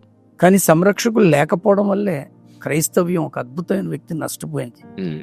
నేను ఉండొద్దు అని అనట్లే. థ్రెట్ ఉన్నప్పుడు, మీ మీద ఒక రకమైనటువంటి ఎలిగేషన్స్ ఉన్నప్పుడు జాగ్రత్తగా ఉండడం అనేదే ఇక్కడ సంరక్షణ. మనకి ఎవరు ప్రొటెక్ట్ చేశారు అనుకుంటే వాళ్ళ సమయానికి ఉండొచ్చు, ఉండకపోవచ్చు. దీన్ని నేను చిన్నగా అంటే వివరణ ఇస్తున్నాను. ఏంటన్నా, దేహ సంరక్షకుల కంటే సహకారులు ఉండటే మంచిది. అయితే రీసెంట్గా కొందరు మాట్లాడుకోవడం విన్నాను నేను. ఏంటంటే అది దేవుడే కాపాడుతాడు, మరణమైన జీవమైన దేవుని అనుమతి లేకుండా ఏమి రాదు అన్నారు. కొన్ని విషయాలు మాట్లాడుకున్నప్పుడు ఎంత విశ్వాసంగా ఉంటాయో కొన్ని విశ్వాసాలు ప్రాక్టికాలిటీ వచ్చే సమయానికి ప్రామాణికంగా కనబడవు. ఫర్ ఎగ్జాంపుల్, రీసెంట్గా సువార్త పక్షాన నిలబడి వాదించే ఒక వ్యక్తిని మనం పోగొట్టుకున్నాం. సహోదరులు ప్రవీణ్ పగడాల. వారితో వేదికలు పంచుకున్న అనుభవం నాకుంది. ఇప్పుడు ఇదే విషయం ఆయనకు అప్లై చేసి వీళ్ళు మాట్లాడగలరా? మరణం కానీ జీవం కానీ దేవుడు అనుమతి లేకుండా రాదు అన్నప్పుడు, మరి ఆయన మరణించాడని చెప్పి మొత్తం అందరం మనం ఆయన్ని చంపారు, ఒకసారి పరిశీలించి చూడండి, ఇంత నినాదం చేశాం, ఇంతగా పోరాటం చేశాం, దేవుడు అనుమతి లేకుండా జరగలేదు అని వదిలేయలేదు. ఇక్కడ ఆ ప్రస్తావన విశ్వాసం ప్రాక్టికాలిటీలో సెట్ అవ్వలేదు. నేనేం చెప్తున్నానంటే, పాయింట్ ఏంటంటే, మన వాళ్ళు కొన్నిటికి విశ్వాసంతో ఆపాదిస్తూ సేవకునికి దేవ సంరక్షకులు అక్కర్లేదు, దేవుడే మరణం ఇస్తాడు, దేవుడే జీవాన్ని ఇస్తాడు అని సింపుల్గా వాడుతున్నప్పుడు, మీరు అన్న మాటకు అంటున్నా, థ్రెట్ ఉన్నప్పుడు, మీ మీద కొన్ని ఎలిగేషన్స్ ఉన్నప్పుడు, మీరు మిమ్మల్ని జాగ్రత్త పరుచుకునే దానికి మించిన సంరక్షణ ఇంకోటి లేదు. మిమ్మల్ని మీరు జాగ్రత్త పరుచుకోవాలి. అక్కడ దేవుడే కాపాడుకుంటాడని గాలికి వదలడం కంటే దేవుడిచ్చిన అవకాశంతో వివేకంగా నడుచుకోవడం మంచిది. కానీ ఇప్పుడు దానికి ఉపయోగించట్లేదు. లేదు. ఇప్పుడు మీరు చెప్పినటువంటి థ్రెట్ ఉన్న వాళ్ళు మనం తెచ్చుకున్నాం అనుకోండి చెప్పడానికి, వాళ్ళు సంరక్షకులతో వచ్చారు అనుకోండి, సమస్య లేదు. కానీ ఇప్పుడు they would like to show their identity. ఈ ప్రజలందరూ వచ్చి మీద పడిపోతారేమో, మనకి ఎవరు కూడా ముట్టుకోకూడదని గిరిగీసుకొని వాళ్ళు పెట్టుకున్నారు. యేసుప్రభు వాళ్ళకి ఇలా చేయలే, అపోస్తులు ఎక్కడ చేయలే. కానీ ఉంది. మీరు చెప్పింది నిజమే. కానీ అపోస్తలులు, శిష్యులు యేసు ప్రభు మీద జనులు పడుతుంటే అడ్డగించారు, అడ్డు నిలబడ్డారు. ఎందుకంటే జనులందరూ మీద పడుతుంటే ఇబ్బంది పడతాడు, నాయకుడిని ప్రొటెక్ట్ చేసుకున్నారు వాళ్ళు. అంత ప్రొటెక్ట్ చేస్తున్నప్పుడు ఆయన్ని టచ్ చేసే సిచ్యువేషన్ లేదు కాబట్టే ఆయన చెంగును ముట్టి స్వస్థపడింది ఆవిడ, రక్తస్రావం కలిగిన స్త్రీ. శిష్యులు గురువుని కాపాడుకునే ప్రయత్నంలో వారు తమ బాధ్యత వహిస్తారు. అక్కడ వారు దేహ సంరక్షకులు మాత్రమే కాదు, గురువుని ఏ విషయంలో కూడా ఇబ్బంది పడకుండా కాపాడుకునే సహకారులు. నేను దేహ సంరక్షకులు ఉండాలి అని అసలు అనుకోను, చెప్పట్లేదు. ఎందుకు నేను ఈ క్వశ్చన్ రేస్ చేశానంటే, ఇటీవలి కాలంలో నేను ఒక సభలో హాజరయ్యాను. నేను ఎక్కడ సభకి వెళ్ళినా నాకు సహకారులు ఉంటారు. వారు నాకు బాడీ గార్డ్స్ కాదు, నా జత పనివారులు, సహకారులు, భవిష్యత్ నాయకులు. నేను వారిని నాయకులుగా మారుస్తాను. చెయ్యాలి. మన వెనక ఎవరైతే వస్తున్నారో వాళ్ళందరూ ఒకప్పుడు లీడర్స్ గా మారకపోతే మన లీడర్షిప్ వేస్ట్. అవును, we are suppose to make them as leaders 100%. So అక్కడ ఏం జరిగిందంటే, వీడియోలో ఒకటి క్యాప్చర్ అవుతుంది. నేను కార్ దిగగానే నా చేతికి బైబిల్ అందిస్తున్నాను. సో కొందరు ప్రారంభించారు ఏంటంటే, ఆయన బైబిల్ ఆయన మోసుకోలేడా, ఇంత ఎత్తుకు ఎదిగిన వాడు ఇలా పడిపోయాడేమిటి ఈ విషయంలో, అసలు ఇంత ఎత్తుకు ఎప్పుడు ఎదిగాడు, ఇలా పడిపోవడం ఎలా జరిగిందని కొందరు శ్రేయోభిలాసులు కూడా తమ ఆలోచన వ్యక్తపరిచారు. అయితే వారు డైరెక్ట్గా అడగాల్సింది, అడగకుండా సోషల్ మీడియాలో ఆ వీడియో పెట్టేసి ఎవరికి వాళ్ళు ఇంకా కింద అయితే ఉంటారు కదా, సహజంగానే నోరు జారి మాట్లాడేవారు కోకొల్లలు. ఒక పోస్ట్ వస్తే వెనక ముందు పరిశీలన కంటే కూడా తమకు నచ్చింది మాట్లాడేవారు. ఈ సందర్భంగా దానికి నేను వివరణ ఇవ్వాలనుకుంటున్నాను. ఏంటంటే, నేను ఒక చిన్న క్వశ్చన్ అడుగుతాను. ఏసన్న గారు లాంటి భక్తులు సేవ చేస్తున్నప్పుడు ఆయన చుట్టూ ఎప్పుడు 10 మంది సహకారులు ఉండేవారు. ఆయన కావాల్సింది అందించేవారు. కొన్నిసార్లు ఆయన బైబిల్ని తీసుకెళ్లి టేబుల్ మీద పెట్టడం కూడా మనం చూస్తాం. ఏదైనా అందించారు. అది శిష్యత్వానికి చాలా మంచిది. శిష్యుడు తగ్గించుకోవడం నేర్చుకునేది అక్కడే, శిష్యుడు బలం పొందేది అక్కడే, శిష్యుడు జ్ఞానం పొందేది అక్కడే, శిష్యుడు దైవజన ద్వారా దీవెన పొందేది అక్కడే. వినయంతో కూడిన భక్తే మిక్కిలి శ్రేష్టమైన భవిష్యత్తు కారణమవుతుంది. శిష్యునికి తగిన నోరు కూడా అక్కడే పుడుతుంది. గురువుకి, నాయకునికి శిష్యత్వం చేయడం మంచిది. ఎందుకంటే మోషే పరిచారకుడైన యెహోషువ అన్నట్టు, ఏలియా చేతికి నీళ్లు పోసే ఎలీషా అన్నట్టు అలా చేయడం శిష్యుని బాధ్యత. అయితే ఇప్పుడు వాళ్ళు వైట్ అండ్ వైట్లో ఉండేవారు ఎప్పుడు లాల్చీల్లో, కాబట్టి వాళ్ళు ఎప్పుడూ పెద్దగా అనిపించలేదు. వాళ్ళు వైట్ అండ్ వైట్ వేసుకొని ఉన్నారు కాబట్టి వాళ్ళని సంరక్షకులుగా కాకుండా సహకారులుగానే చూశారు. సరే, ఇప్పుడు నా దగ్గర ఒక 4 ఎక్కడ మీటింగ్కి వెళ్ళినా ఉంటారు ఖచ్చితంగా. నేను ఏదైనా ఏరియాకి వెళ్తే అక్కడ మన వాళ్ళు ఉంటే, మన బ్రాంచ్ ఉన్న, మన లీడర్స్ ఉన్న వాళ్ళు ఒక 10-15 మంది 2 కార్లు వేసుకొని వస్తారు. ఇప్పుడు మీటింగ్ వెళ్తున్నప్పుడు ఆ 2 కార్లు ప్లస్ నా కార్ కాన్వాయ్ లాగా ఉంటుంది. వాళ్ళు దిగుతున్నప్పుడు సిస్టమేటిక్గా ఉంటారు. వాళ్ళ దగ్గర ఐడి కార్డు ఉంటుంది, వాకీ టాకీస్ ఉంటాయి. ఎందుకు అంటే బుక్స్ దగ్గర ఉండే వాళ్ళు ఉంటారు, నాకు సంబంధించిన సహకారులు ఉంటారు, డ్రైవింగ్ చేసే వాళ్ళు ఉంటారు, ఇంకా ఏదైనా సరే హ్యాండిల్ చేసే వాళ్ళు ఉంటారు. వాళ్ళ స్పాట్లో నిర్ణయాలు తీసుకోలేరు కనుక మీతో కనెక్ట్ అయ్యి వాళ్ళు కనెక్ట్ అయి ఉంటారు. ప్రతిదీ ఫోన్ చేసి కలిసి మాట్లాడేది కాకుండా ఈ టెక్నాలజీ వాడుతున్నారు. ఇప్పుడు వాళ్ళని చూస్తున్నప్పుడు వాళ్ళు వైట్ అండ్ వైట్ లో కాకుండా కొంచెం యూనిఫామ్ లో ఉంటారు నాన్నగారు. I know that. యూనిఫామ్ లో ఉంటారు. ఇప్పుడు యూనిఫామ్ లో ఉండి సహకారులే, వైట్ అండ్ వైట్ లో ఉండి సహకారులే. కానీ వీళ్ళని చూస్తే దేశ సంరక్షకుల్లా కనబడతారు యూనిఫామ్ ని బట్టి, వాళ్ళని చూస్తే వైట్ అని బట్టి సహకారులు. ఇప్పుడు డ్రెస్ ఒక్కటే అడ్డొచ్చింది మధ్యలో. కొంతమంది, అందరూ గారు, కొంతమంది సేవకులు వెనకాల వేసుకునే వాళ్ళని సంరక్షకులనే పిలుస్తారు. వాళ్ళకి ఇంకా చెప్పాలంటే వాళ్ళని బౌన్సర్స్ అనుకొని తీసుకెళ్తారు. ఇప్పుడు మీరు ఇందాక చెప్పినటువంటి మీ క్రూ అంతా కూడా వేదిక క్రింద వరకే. మీరు వేదిక ఎక్కిన తర్వాత నలుగురు వచ్చి నిలబడరే? వేదిక మీద ఏమి నిలబడరు. కింద జరిగే పనిలో సహకారులు, ఒకరు సౌండ్ సిస్టమ్ దగ్గర ఉంటారు, ఒకరు బుక్ స్టాల్ దగ్గర ఉంటారు. మీరు నాకు మైక్ అందించి, మీరు వచ్చే కారులో మీ బైబుల్ లేకపోవచ్చు, వేరే కారులో వాళ్ళ దగ్గర ఉంటది కనుక మీరు కార్ దగ్గర రండి, మీకు బైబుల్. నేను ఒక సూట్ కేసు వాడతాను నాన్నగారు. సూట్ కేసు వాడతాను ఏమిటంటే బైబుల్ నలిగిపోకుండా ఉంటే బాగుంటుంది అని. బైబుల్ ప్లస్ ట్యాబ్ ఇవన్నీ అందులో ఉంటాయి. ఆ సూట్ కేసు మీరు ఎప్పుడు మీతో పాటు తీసుకెళ్తూ ఉంటారు. చూడండి, ఇది నేను వాడే సూట్ కేసు. సో దీంట్లో నేను బైబుల్ని మెయింటైన్ చేస్తాను. బైబుల్తో పాటు ట్యాబ్ ఇవన్నీ కొన్ని ఉంటాయి. ఇది కేవలం నేను బైబుల్ని ప్రొటెక్ట్ చేసుకోవడానికి వాడుకుంటుంటాను. ఇప్పుడు ఏం జరిగిందంటే, ఒకసారి నేను హోటల్ రూమ్ నుంచి బయటకు వచ్చాను. పిల్లలు అన్నారు, ఇది కారులో పెట్టడమే కదా, మేము తీసుకెళ్తాం ఇవ్వండి అంటే ఇచ్చా. వాళ్ళు తీసుకెళ్ళి కారులో పెట్టారు.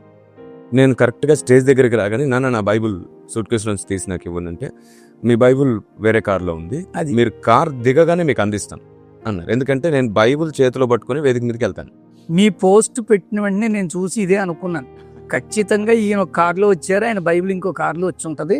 అందుకే అతను మోసుకొని వచ్చి అలా పరిగెత్తుకొని వచ్చి తీసుకొచ్చి ఇచ్చారు. వీడియో మీరు అబ్జర్వ్ చేస్తే అంటే వీ కెన్ అండర్స్టాండ్. నేను అనేది ఏంటంటే అది నేరం కాదు, ఘోరం కాదు. క్రింద వేదిక క్రింద క్రూ అంతా కూడా పనిచేయడం అనేది సహకారం. అంటే ఇంకోటి కూడా ఏంటంటే నాన్నగారు, నాతో ఉన్న పిల్లలు కొన్నింటిని గమనిస్తూ జాగ్రత్తగా అన్నిటిని నేర్చుకుంటారు. వీళ్ళందరూ రేపటి కాలపు నాయకులు. రెండోది ఏంటంటే, నేను జనుల మధ్యలోనికి వెళ్ళినప్పుడు ఆనాడు యేసుప్రభు శిష్యులు ఎలాగైతే వారి మీద పడకుండా క్రమంగా రండి, పద్ధతిగా వచ్చి తీసుకోండి, కలిసి ప్రార్థన చేసుకోండి అని చెప్పేస్తారే కానీ నెట్టేలు. ఇక్కడ ఏంటంటే శిష్యులకు గురువుని కాపాడుకోవాలనే తపన ఒకటి ఉంటుంది, నాయకుని కాపాడుకోవాలనే తపన ఉంటుంది. కానీ వాళ్ళు సిస్టమేటిక్గా ఉండడం కొందరికి అర్థం అవట్లే. దీన్ని నేను ఇటీవల కాలంలో కొన్ని స్టేజెస్ మీద చెప్పాను. వాళ్ళు వైట్ అండ్ వైట్లో ఉన్నారు కాబట్టి మీకు అలా అనిపించలేదు, వీరు యూనిఫామ్లో ఉంటే అలా అనిపిస్తుంది. యూనిఫామ్ ఒకటే డిఫరెన్స్, అయితే మీ ఆలోచన మార్చుకోవాలి. ఆలోచన మార్చాలి, పూర్తిగా ఆలోచన మార్చాలి. ఎందుకంటే దైవజనులకి కింద చేసేదంతా కూడా సహకారమేనా. వేదిక మీదకి మీరు అన్నట్లుగా బౌన్సర్ లాంటి వాళ్ళు వచ్చి నిలబడడం అనేది ఇట్స్ నాట్ అప్రిషియేటబుల్. మన సేవకులం కనుక నేను కూడా దాన్ని పూర్తిగా అంగీకరించింది. సో ఇప్పుడు సహకారులకు యూనిఫామ్ ఉండడం తప్ప? సహకారులు ఒక ప్యాటర్న్ మెయింటైన్ చేస్తారు, అందులో తప్పేమీ లేదు. ఇప్పుడు రంగురంగుల బట్టలు వేసేసుకుని ఉంటే పోకిరి వాళ్ళందరూ ఉన్నారు ఏంటండి చుట్టూ, సేవకుని చుట్టూ అనే వాళ్ళు ఉంటారు. వైట్ అండ్ వైట్, ఇప్పుడు వాళ్ళు వైట్ అండ్ వైట్ అండి, నేనేమో బ్లేజర్ వేసుకొని ఉన్నాను. నాకు అది చూడడానికి కొంచెం, నాకు వైట్ అండ్ వైట్ అంటే చాలా ఇష్టం. ఒకప్పుడంతా లాల్చీలు వేసుకునే సేవ చేసేవాడిని. కానీ నాన్నగారు ఏమైపోయిందంటే, మమ్మల్ని దేవుడు కేవలం 4 చోట్లే కాకుండా 4 పెద్దల మధ్యలోనే తీసుకెళ్ళిపోయాడు. ఎలాంటి స్టేజ్కి తీసుకెళ్తున్నాడంటే, అధికారులు, ప్రధానులు వాళ్ళంతా పై రూపాన్ని చూసిన తర్వాతే ఫస్ట్ మన మాట అంగీకరించే వాళ్ళు కూడా ఉంటారు. క్రైస్తవ వ్యతిరేకుల్లో కూడా ఉన్నారు, క్రైస్తవ్యంలో కూడా ఉన్నారు, హైందవ్యంలో ఉన్నారు, ఇస్లామిక్ వాళ్ళలో కూడా ఉన్నారు. ఈ మాట మీరు నిర్దోల్లో చెప్పడం నేను విన్నాను. అంతే కదా నాన్నగారు. సో అలాంటి వారు ముందుకు వెళ్ళినప్పుడు నా వస్త్రము, నా నోటున్న మాటకు విలువ తగ్గించకూడదు అనుకుంటాను నేను. మీకు విలువ ఇవ్వడానికి ఆ బట్టలు ఉపయోగపడతాయంటే నో వరీ. ఒకవేళ వాళ్ళు బట్టల వల్లే మీకు విలువనిస్తారు, తర్వాత బట్టలు చూడడం అనేసి మీ నోటి నుంచి వచ్చే వాక్యాన్ని చూసి మారు మనసు పొందుతారు. కనుక ఆ ప్రయారిటీ కొరకు వేసుకుంటే తప్పేమి లేదు. ఎందుకంటే అఫీషియల్స్ మధ్యలోనికి వెళ్ళినప్పుడు వాళ్ళు ఫస్ట్ చూసేది అదే.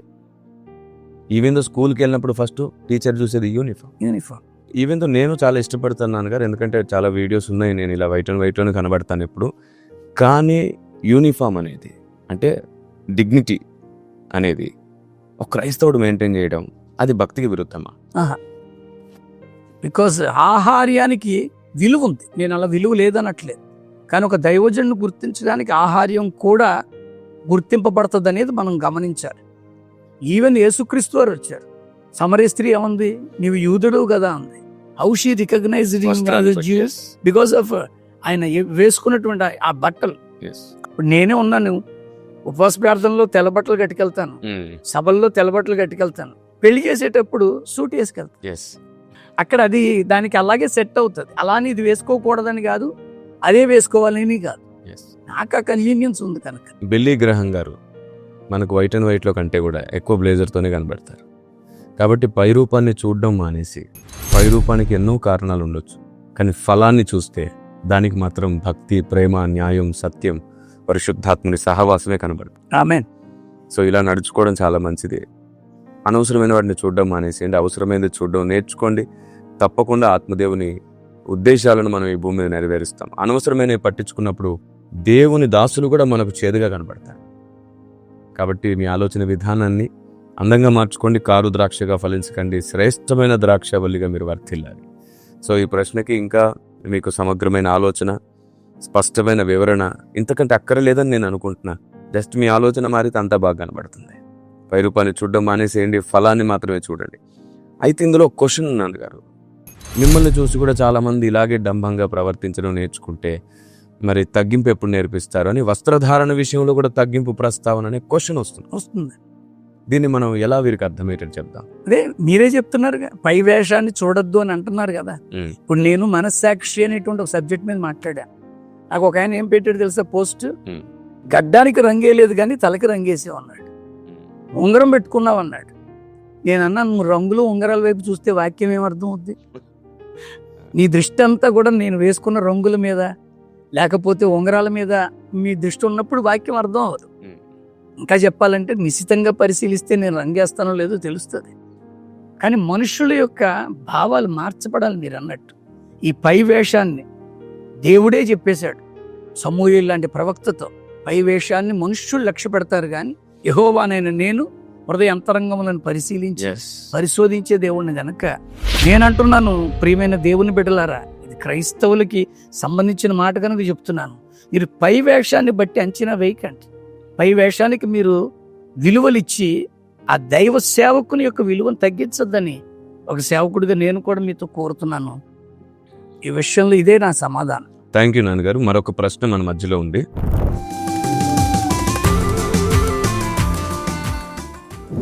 సభలలో ఆరాధన క్రమం ఎలా ఉంటే సమయోచితంగా వాక్యం ప్రకటింపబడుతుంది? It's a good question. అయితే నాన్నగారు, నేను అడిగిన క్వశ్చన్ ఇంకొంచెం వివరంగా మేము ముందుంచుతాను. ఏంటంటే సభ క్రమం, ప్రారంభ ప్రార్థన మొదలుకొని చివరి వరకు క్రమం ఎలా జరిగితే వాక్యం త్వరగా ప్రకటించబడుతుంది సమయోచితంగా? ఎందుకంటున్నానంటే అన్నిటికీ ఎక్కువ టైం ఇచ్చేసి వాక్యానికి తక్కువ టైం, అది కూడా లీస్ట్ టైం. అందరూ ఇంకా అలసిపోయే సమయానికి వాక్యానికి సమయం ఇవ్వడం. దీనికి కారణం, ముఖ్య కారణం ప్రజలండి. వాళ్ళే ఇన్ టైంకి వచ్చేసారు అనుకోండి, అన్ని ఇన్ టైంలో జరిగిపోతాయి. వాళ్ళు రావడం ఆలస్యం అయ్యే కొలది ఈ పాటలు పాడే కార్యక్రమం అలా కంటిన్యూ అవుతుంది. మీరు ప్రజలు అన్నారు కాబట్టి ఒక 1000 మంది ముందు వచ్చేసారు అనుకోండి, ఇన్ టైంలో వచ్చేసారు. 7 o'clockకి 1000 మంది రెడీగా ఉన్నారు, స్టార్ట్ చేసేయాలండి. నోట్. కానీ ఇంకొక 100 మంది వస్తారని 8 వరకు సాగుతుంది. అది తప్పు అండి. అది తప్పు. నేనైతే ఇంకా మీరు 1000 మంది అన్నారు, 100 మంది వచ్చినా స్టార్ట్ చేసామంట. ఎందుకంటే క్రమం మనం తప్పిపోయినప్పుడు మీరు అన్నట్టుగా ఫైనల్కి వచ్చేసరికి ఉండదు, ఏమీ ఉండదు, ఎవాపరేట్ అయిపోయి ఉంటారు. వినే పరిస్థితి కూడా ముందు వచ్చిన వాళ్ళకి ఎక్కువ ప్రాధాన్యత ఇవ్వడం మంచిది. అందుకన్నా ఫైనల్గా వాక్యోపదేశానికి సరైన సమయం చెక్కక, ప్రజలకు అందాల్సిన వాక్యం అందక మేబీ చాలా మంది డిసప్పాయింట్ అవుతారు. మీరు అన్నట్టుగా ఎవాపరేట్ అయిపోయే సమయానికి వాక్యాన్ని అందిస్తే వెళ్ళి చేరేది ఏమి ఉండదు. దీనికి ఒక చిన్న సవరణ నా దృష్టిలో ఉంది నాన్నగారు. ఏంటది? సువార్త సభకు ఉండే క్రమము, కృతజ్ఞతా సభకు ఉండే క్రమము వేరువేరుగా ఉండాలని.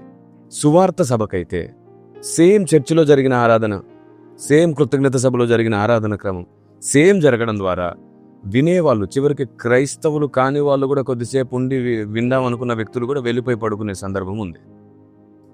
అవునండి. సో ఫైనల్గా సువార్త సభల్లో 4 పాటలు, డైరెక్ట్గా వాక్యం. నేను కూడా ఏమంటున్నానంటే నాన్నగారు, ఆరాధన కూడా సువార్త సభలో చివర జరగాలి.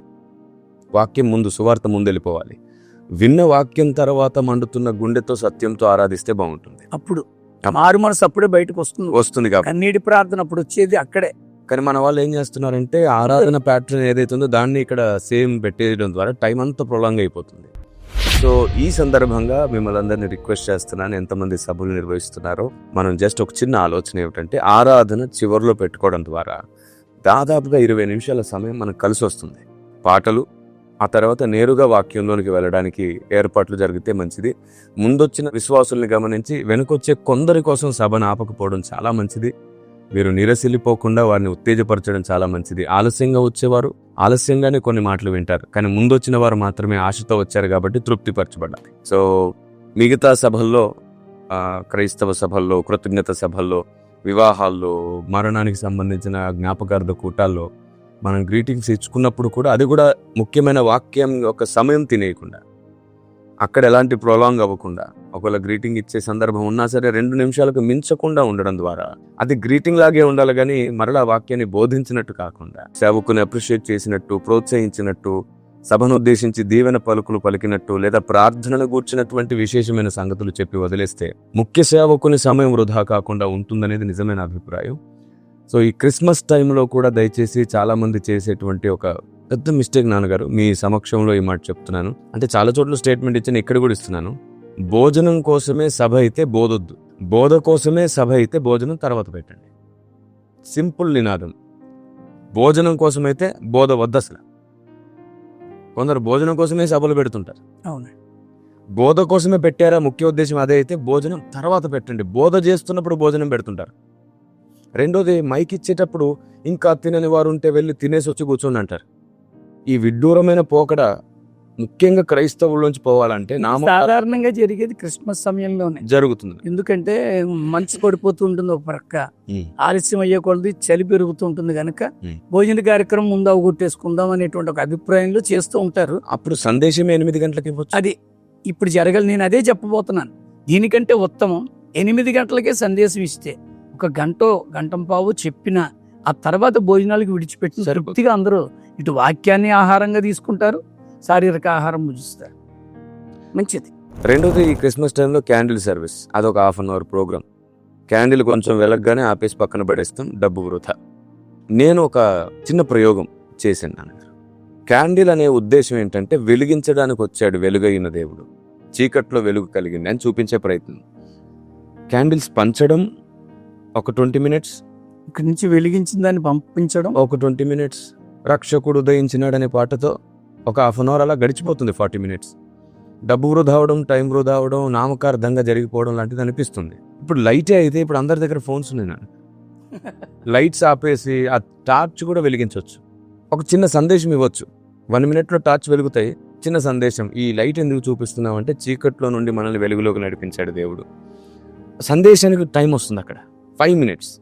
అంటే క్యాండిల్ సర్వీస్ కూడా అర్థవంతంగా సందేశంగా జరిగితే డబ్బు వృధా కాదు, సమయం కలిసి వస్తుంది, ఈ శ్రేష్టమైన పని జరుగుతుంది కదా. నేను దీన్ని ప్రాక్టికల్గా చేసి చూపించాను. మనం మాట్లాడుతున్నప్పుడు వీడియో కూడా అందరు చూస్తారు. నక్షత్రాలే కదులుతున్నాయేమో, నక్షత్రాలే నాట్యమాడుతున్నాయేమో అనిపించే అద్భుతమైన దృశ్యం అది. Praise God. కొవ్వొత్తే చూపించగలుగుతుందా వెలుగుని? వెలుగును చూపించడమే ముఖ్యమైతే టార్చ్ కూడా ఉపయోగపడుతుంది. కాబట్టి కొన్ని సవరణలు క్రైస్తవ్యం చేసుకుంటే సమయం కలిసి రావడమే కాదు, ఉద్దేశం ప్రజలకు ఈజీగా అర్థమవుతుంది. సువార్త అందడానికి చాలా అవకాశాలు ఉన్నాయి. కొన్ని సందర్భాల్లో అంటే ఎంతవరకు అందరూ అంగీకరిస్తారో తెలియదు, కానీ స్కిట్లు, డ్యాన్సులు, దానివల్ల చాలా సమయం అయిపోతుంది. అవన్నీ ఉండకూడదన్న ఉద్దేశం కాదు. Everything under limit. వాక్యోపదేశానికి ఎటువంటి అంతరాయం కలగకుండా ఎన్ని చేసుకున్నా పర్వాలేదు. దీనికి కూడా ఒక సొల్యూషన్ ఉంది నాన్నగారు. సేమ్ మేము కూడా ఒక సండే స్కూల్ పిల్లలతో, మిగతా వాళ్ళతో ఏదైనా ఒక సందేశం క్రైస్తవ్యానికి ఇవ్వాలి అనుకున్నప్పుడు స్కిట్ని స్టేజ్ మీద డైరెక్ట్గా ప్రొజెక్ట్ చేయడం ద్వారా ఒక 2 ప్రాబ్లమ్స్ ఉన్నాయి. అప్పటికప్పుడు మైక్ పట్టుకొని మాట్లాడుతూ ఉండాలి, దానివల్ల ఒక డిస్టర్బెన్స్ ఉంటుంది. కొన్నిసార్లు మైక్ పనిచేయదు, ఉన్నట్టుండి డైలాగ్స్ మర్చిపోతారు, కొందరు కింద నవ్వుతూ ఉంటారు, కొంచెం అంతా డిస్టర్బ్ అయిపోయి మేమేం చేసామంటే దీన్ని ఒక షార్ట్ ఫిలిం లాగా ముందే స్కిట్ని ముందే చిత్రీకరించి వాయిస్ని డైరెక్ట్గా స్టూడియోలో రికార్డ్ చేసి ఎడిటింగ్ బాగా చేయించి యాజ్ ఇట్ ఈస్గా ఏం చెప్పాలనుకున్నాము సందేశాన్ని మేము ప్రొజెక్ట్ చేయగలిగాం. అంటే అన్ని స్థలాల్లోనూ ఈ వెసులుబాటు ఉండకపోవచ్చు, కానీ ఇప్పుడు ఈజీ నాన్నగారు. ఇలాంటి వెసులుబాటు అందరూ పాటించవచ్చు. ప్రయత్నం చేస్తే అందరినీ కార్యం ఏమీ లేదు. అందరికీ సాధ్యమే. అందరికీ సాధ్యం. ఫోన్తో చేసేయచ్చు నాన్నగారు, ఫోన్తోనే చేసేయచ్చు. సిచ్యువేషన్ అంతటిని రికార్డ్ చేయొచ్చు, ఒక్కొక్కరి వాయిస్ని ఫోన్లోనే తీసుకోవచ్చు, ఎడిటింగ్ కూడా అయిపోతుంది. అది అవకాశం లేనటువంటి పరిస్థితుల్లో వాటిని కుదించుకొని తక్కువ స్థాయిలో జరిగించి వాక్య సందేశానికి ఎక్కువ సమయం ఇస్తే దైవ కార్యం జరిగే అవకాశాలు ఎక్కువ. మీరు సమయం గురించి ప్రస్తావిస్తున్నారు, నేనేమో చేసే విధానం గురించి రెండు చాలా ముఖ్యమైనవి. సో నాన్నగారు చెప్పినట్టు సమయం, నేను మీకు అందించినట్టు ఆలోచన విధానం, టెక్నాలజీని వాడుకునే సమయాన్ని మనం సరిగ్గా కాపాడుకోవడమే కాదు, అందంగా ప్రజలకు సందేశం ఇవ్వగలుగుతాం. మరి ఇంత టెక్నాలజీ వచ్చిన తర్వాత అంతరాయాలను తగ్గించుకోవడం వెనకాల మన వివేకం చాలా ఉన్నతమైన పాత్ర పోషించాలనేది అభిప్రాయం. సభల్లో దయచేసి సమయం వృధా చేయకుండా అందరూ సిద్ధంగా ఉన్నప్పుడు రండి ఇప్పుడు మరలా మనం ఆరాధన చేసుకుందామని చెప్పేసి ఒక 20 నిమిషాల సమయం మరలా అలాగా జరగకుండా ఉంటే బాగుంటుంది. వాక్యం విన్న తర్వాత అందరూ ఆరాధన చేస్తే ఉండే గాంభీర్యత వేరు. అంతే. ఆమేన్. అలా ప్రతి సభలో జరిగితే బాగుంటుంది. చర్చిలో గురించి మాట్లాడట్లేదు, సభల్లో మాత్రం ఇలా జరిగితే బాగుంటుంది అని అనుకుంటున్నాను. చర్చిలో ఆరాధన చేయడం, వాక్యాన్ని వినడం కొరకు సిద్ధపాటుకి అది ఉపయోగపడుతుంది. సభల్లో చివరిలో ఆరాధన చేయడం విన్న వాక్యం ఫలించడానికి ఉపయోగపడుతుంది. ఆమేన్. అది అయితే ఇందులో వాక్యానికి ముందు కూడా నాన్నగారు పాటల్లో ఏదో ఒక పాటలో అందరూ కళ్ళు మూసుకొని పాడుతూ స్తుతిస్తూ సిద్ధపడవచ్చు నాన్న. అలా జరిగితే బాగుంటుంది. మన చర్చెస్లో అలాగే చేస్తాం. మనం స్టార్టింగ్ పాట నుండి వాక్యం ప్రారంభమయ్యే వరకు అందరూ మనసారా స్తుతిస్తూనే పాడుతూ ఉంటారు. ఏదో చప్పులు కొడుతూ అటు ఇటు చూస్తూ పాడడం కాకుండా ప్రతి పాటని ప్రతి మాటని అర్థవంతంగా ఆనందిస్తూ స్తుతించాలి అనే నియమం పెట్టాను. మంచిదండి. గ్రూప్గా అందరూ పాడుకుంటే చాలా బాగుంటుంది.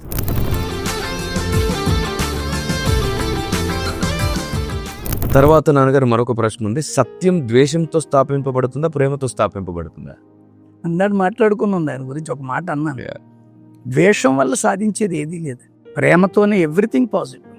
నాకు తెలిసిన ఒక సహోదరులు ఒక ఇంటర్వ్యూలో ఆయన మాట్లాడుతూ, మీకు క్రైస్తవ్యం మీద క్రైస్తవుల మీద కోపమా అన్నాడు. మీరు కోపగిస్తున్నారా అని అడిగారు ఆ జర్నలిస్ట్.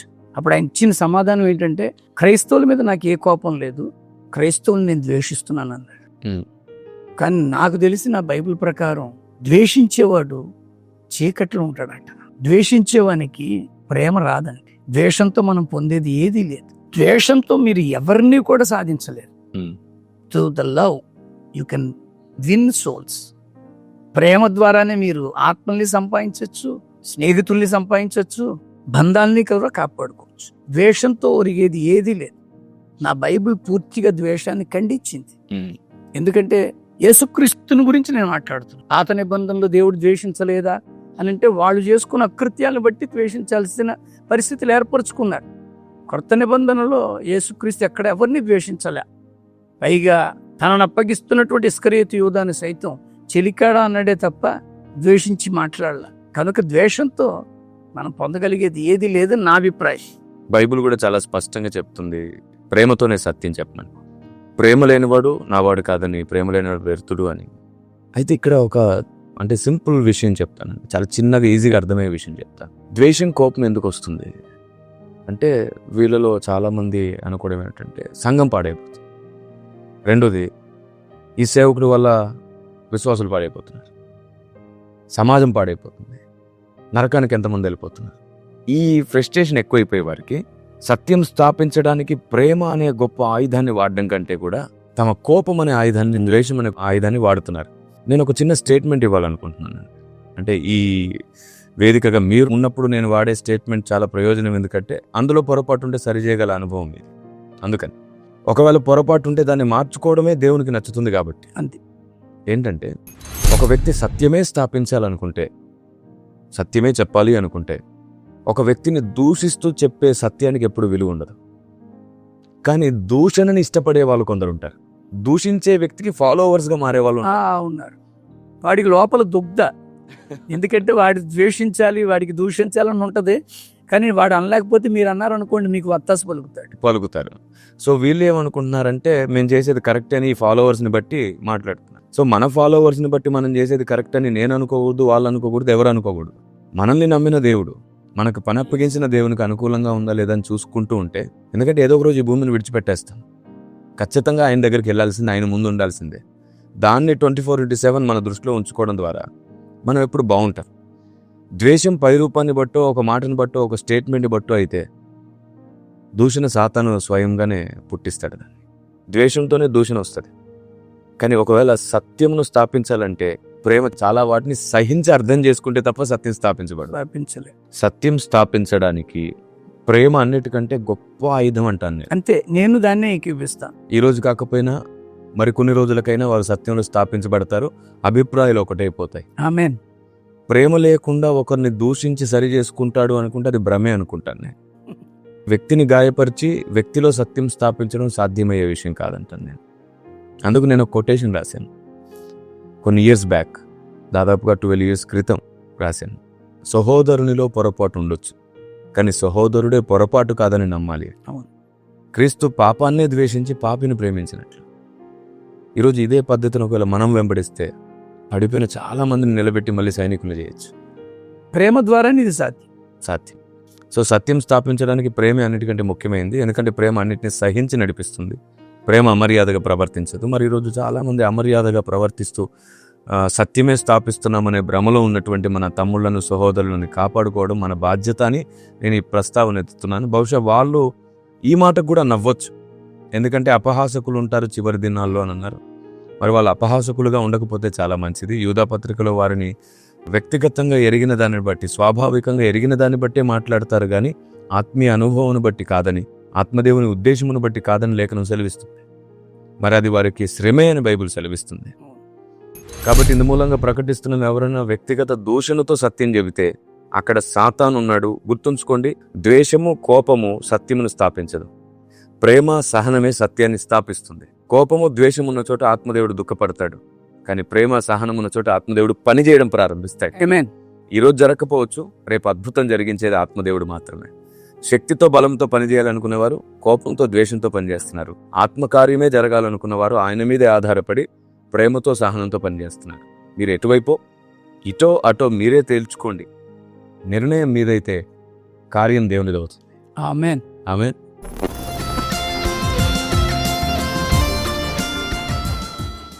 ఇంకొక ప్రశ్న కూడా మన మధ్యలో ఉంది.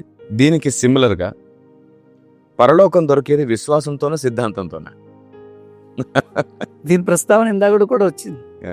ఈరోజు సిద్ధాంతపరమైనటువంటి బోధలు ఉండడం వల్లే, సంస్థాగతమైనటువంటి బోధలు ఉండడం వల్లే పరలోకాన్ని చాలామంది అర్థం చేసుకోలేకపోతున్నారు. నేను ఇక్కడ ఒక మాట చెప్పాలనుకుంటున్నాను. మీరు పరలోకం పొందాలి అంటే సిద్ధాంతం మిమ్మల్ని తీసుకెళ్తుంది. పరలోకం పొందాలంటే మీ doctrinal based messages, denominational based messages never make you to go to heaven. మీరు పరలోక భాగ్యం పొందాలి అనుకున్నప్పుడు వాటిలో నుంచి మీరు బయటికి రావాలి. ఆ సిద్ధాంతపరమైన వాటిలో నుంచి బయటికి వచ్చినప్పుడే మనకి పూర్తిగా, అందుకనే బైబిల్ చాలా స్పష్టంగా చెప్పింది. ముఖ్యంగా అపోస్తులు కూడా చెప్పారు, యేసు ప్రభువు వారే చెప్పారు, మానవులు కల్పించిన పద్ధతులే దైవ ఉపదేశములను బోధిస్తూ నన్ను వ్యర్థంగా ఆరాధిస్తున్నారన్నారు. సిద్ధాంతపరమైనవి, సంస్థాగతమైనవన్నీ మానవులు కల్పించినవే. ఎవరో దీనికి ఆద్యుడు ఉంటాడు, ఎవరో ఒక లీడర్ ఉంటారు, వాళ్ళు స్థాపించిందే మాకు బోధ, వాళ్ళు స్థాపించిందే మాకు అనేటువంటి అలాంటి ఆలోచనలు రేకెత్తించే బోధలు ఉన్నాయి. నాన్నగారు, మానవులు కల్పించిన సిద్ధాంతం కాకుండా అపోస్తుల ప్రవక్తల ద్వారా ఉన్న పునాది సిద్ధాంతం గురించి మాట్లాడుతున్నాను నేను. మీరు చెప్పింది 100% రైట్. మానవులు కల్పించిన సిద్ధాంతాలను, ఆచార సాంప్రదాయాలను మనం వీలైనంత వరకు పక్కన పెట్టి పనిచేస్తేనే పని జరుగుతుంది. ఇక్కడ ఏంటంటే పరలోకానికి తీసుకెళ్లేది విశ్వాసమా, సిద్ధాంతమా? విశ్వాసమే. విశ్వాసం. అయితే ఇక్కడ నేను చాలా స్పష్టంగా ఈ విషయం కూడా చెప్పాలనుకుంటున్నాను. ఏమిటంటే విశ్వాసం మాత్రమే, క్రీస్తుని నమ్మడంలో మాత్రమే మనకు పరలోకం దొరుకుతుంది. కానీ పరలోకంలో మన హైట్ పెంచాలి అంటే, మన అంతస్తు పెంచాలంటే మాత్రం వాక్య సర్వసత్యం మాత్రమే పనిచేస్తుంది. ఆ సిద్ధాంతాలలో సర్వసత్యం ఉండదు, వచ్చిన గొడవ. సత్యం ఉంటుంది, అది సర్వసత్యంలోకి నడిపించగలిగితే అప్పుడు ఆ విశ్వాసం పరిణితి చెంది పరలోక భాగ్యానికి వెళ్ళే అవకాశాలు. మీరు మంచి వివరణ ఇచ్చారు నాన్నగారు. పునాదిలో సత్యం ఉంది, ఆ సత్యము పట్టుకుని పరిశుద్ధాత్ముడు నడిపించే సర్వసత్యంలోకి వెళ్ళాలి. ఎస్, ఇది పరిశుద్ధాత్ముని పని. 14, 15, 16 యోహాను సువార్తలో యేసుక్రీస్తు వారు పరిశుద్ధాత్ముని పరిచయం చేశారు. ఆయన వచ్చినప్పుడు ఏమేం చేస్తారనేవి ఒక 7 మనకి క్లియర్గా చెప్పారు. అందులో చివరిది, ఈ make you to walk in to all the truth అని ఉంటుంది ఇంగ్లీష్ బై సర్వసత్యములోనికి మిమ్మల్ని నడిపిస్తాడు. Omni truth. సిద్ధాంతాలు సత్యంలోకి నడిపిస్తాయి. సిద్ధాంతాలు మనలను ఒక స్థాయిలో నిలబెడతాయి, నేను కాదన్నట్లే. సిద్ధాంతాలు మన విశ్వాసాన్ని కొంచెం వరకు మీరు అన్నట్టుగా భూమి మీద స్థిరపరచచ్చు, నిరీక్షణ కలిగించవచ్చు. కానీ మీరు చెప్పిన పరలోకం చేరాలంటే మట్టుకు సర్వసత్యంలోనికి వస్తేనే అప్పుడు మన పరలోక భాగ్యానికి వెళ్ళగలం. సో నేను దీన్ని కంక్లూడ్ చేసే విషయంలో ఇంకా స్పష్టంగా అర్థమయ్యేటట్లు ఏం చెప్తానంటే, నా మట్టుకు ఒకవేళ మీకు సిద్ధాంతం తెలియకపోయినా క్రీస్తుని బట్టి మీకు పరలోకం వస్తుంది. ఒకవేళ మీకు సర్వసత్యం తెలియకపోయినా క్రీస్తుని బట్టి మీరు పరలోకంలో ఉంటారు, కానీ తక్కువ ప్లేస్లో ఉంటారు. సర్వసత్యం వలన మీరు ఎక్కువ మహిమలో ఉండగలుగుతారు. ఎందుకంటే శరీరానికి తల ఉంది, మిగతా అవయవాలు కూడా ఉన్నాయి. సో మీరు కింది అవయవంగా ఉండాలి అనుకుంటే భూమి మీద బ్రతుకున్నప్పుడు మీరు వాక్యానికి తక్కువ విలువిస్తే కిందికి వెళ్ళిపోతారు, వాక్యానికి ఎక్కువ విలువిస్తే పైనకి వెళ్తారు. దీన్ని సపరేట్గా డివైడ్ చేయడం ఏంటంటే, సిద్ధాంతమును పట్టుకోవడం ద్వారా కాదు పరలోకం, విశ్వాసమును కలిగి ఉండడం ద్వారా పరలోకం. అయితే సిద్ధాంతంలో రెండు భాగాలు. మీరు అన్నట్టు మనుషులు కల్పించిన సిద్ధాంతం పూర్తిగా నరికివేయబడునుగాక. దేవుడిచ్చిన పునాదిని మాత్రం మనం గట్టిగా పట్టుకుంటే, అపోస్తలు ప్రవక్తల పునాది మీద నిలుచొని ఉండడం ద్వారా తక్కువ మహిమలో కాకుండా కొంచెం ఎక్కువ మహిమలో ఉండడమే కాకుండా ఆ పునాది మీద నుండి సర్వసత్యంలోకి వెళ్తే తలస్థాయి స్థానం కూడా మనకు పరలోకంలో దొరుకుతుంది.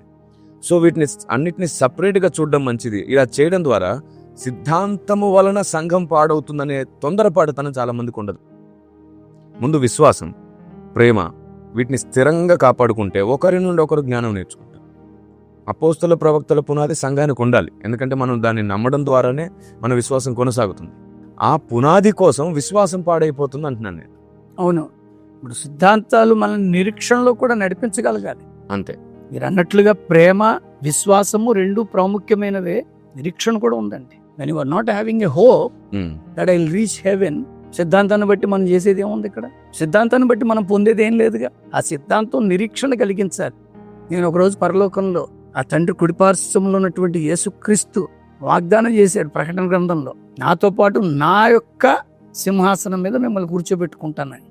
అక్కడికి చేరాలంటే మీరు అన్నట్లుగా ఆ పరిణితి చెందాలి, ఆ నిరీక్షణలో ఆ పై మెట్టుకు రావాలి. అది సిద్ధాంతం చేర్చదు, కేవలం విశ్వాసం. సో కంక్లూజన్ పాయింట్ మీకు అర్థమై ఉంటుంది. అపోస్తుల ప్రవక్తల పునాది అనే సిద్ధాంతం ఒకవేళ మనకు దొరికితే మనం విశ్వాసంలో స్థిరంగా కొనసాగుతాం. అది మనకు ప్రేమ, విశ్వాసం, నిరీక్షణ నేర్పిస్తుంది. ఇది చాలా ముఖ్యమైనది. తద్వారా పరిశుద్ధాత్మ దేవుడు మనకు బోధించే సర్వసత్యం కోసం మనం ప్రయత్నించి ప్రాకులాడాలి. కానీ ఇప్పుడున్న సిచ్యువేషన్లో జరుగుతుంది ఏమిటంటే, సిద్ధాంతాన్ని స్థాపించి కాపాడడం కోసం విశ్వాసమే సమాధి అయ్యేటట్లు మాట్లాడుతున్నారు, ప్రేమ చల్లారిపోయేటట్టు మాట్లాడుకుంటున్నారు, నిరీక్షణే చచ్చిపోయేటట్లు పోట్లాడుకుంటున్నారు. అసలు పరలోక రాజ్యానికి యేసే నా దేవుడని నమ్మితే వెళ్ళిపోయే వాళ్ళు చాలా మంది ఉన్నారు. వాళ్ళకు పునాది గురించి పాపం తెలియకపోవచ్చు. మరి అలాంటి అమాయకుల్లో కూడా విశ్వాసం గొప్ప క్రియ చేస్తుంది. కానీ ప్రతి విశ్వాసికి అపోస్తల ప్రవక్తల పునాదిని గురించిన అవగాహన ఉండడం చాలా మంచిది, ముఖ్యం కూడా. అది మనకు హెబ్రీ పత్రిక 6వ అధ్యాయంలో ఉంది. వాళ్ళు ఏం నమ్మారో మనం ఏం నమ్మాలి. అవి కాకుండా మిగతా కొన్ని విశ్వాసాల విషయంలో మనకు అభ్యంతర విభేదాలు ఉన్నాయి. వాటిని సహనంతో, ఓపికతో, ప్రేమతో, నిరీక్షణతోనే తెలుసుకుందాం. తొందరపడితే ప్రేమలు చల్లారిపోవడం, నిరీక్షణ సమాధి అయిపోవడం, అసలు మనం విశ్వాసాన్ని కోల్పోయే భ్రష్టులమయ్యే ప్రమాదం ఉంటుంది. నేను మళ్ళీ చెప్తున్నాను, మీకు పునాదిని గూర్చిన అవగాహన లేని వాళ్ళు కూడా పరలోకంలో మీకు కనబడతారు. ఎందుకంటే క్రీస్తే నా దేవుడని నమ్మి బతికారు కాబట్టి. కానీ మనకు పునాదిని గూర్చిన అవగాహన ఉంటే మన అంతస్తు పరలోకంలో ఉన్నతంగా ఉంటుంది. రెండోది, మన విశ్వాసంలో స్థిరత్వం ఉంటుంది. ఇంకా సర్వసత్యం తెలుసుకోగలిగితే తలస్థానంలో ఆయన పక్కన కూర్చునే అంతస్తు కూడా దొరుకుతుంది. సో దానిని ప్రత్యేకంగా చూస్తుంటే ద్వేషం సమాధవుతుంది, అందరి పట్ల ఓపిక, సహనం పెరుగుతుంది. సబ్జెక్ట్ ఇద్దాం, అంగీకరిస్తే వాళ్ళ అంతస్తు మహిమ పెరుగుతుంది. తెలుసుకోలేకపోతే వాళ్ళ అంతస్తు వాళ్ళే తగ్గించుకుంటారు. వాళ్ళ నష్టానికి వాళ్ళే కారణమవుతుంటే దూషించి ద్వేషించి సార్వత్రిక నష్టాన్ని ఎందుకు చేద్దాం ఆలోచిస్తారని ఈ వేదిక మీద నుంచి ప్రేమతో మరలా ఇంకొకసారి మీకు అర్థమయ్యేటట్టు చేస్తున్నాను. ఒకవేళ మా మాట కూడా మీ అంతస్తుకు ఒకవేళ అర్థం కాకపోతే, అపార్థమై ఉంటే మీ అంతస్తుతో కూడా వివరణిస్తే మేము నేర్చుకుంటాం. మనం నేర్చుకుందాం, మనం మార్చుకుందాం. ఇప్పటి వరకు సార్వత్రిక సంఘక్షేమం కొరకు సమన్వయ ఆలోచన ఉండాలి, అన్నిటిని బ్యాలెన్స్గా ఆలోచిద్దాం అని అర్థం చేసుకున్నాం. ఇప్పుడు సెక్యులర్గా ఉండేటువంటి వాటికి కూడా సమాధానం అవసరం.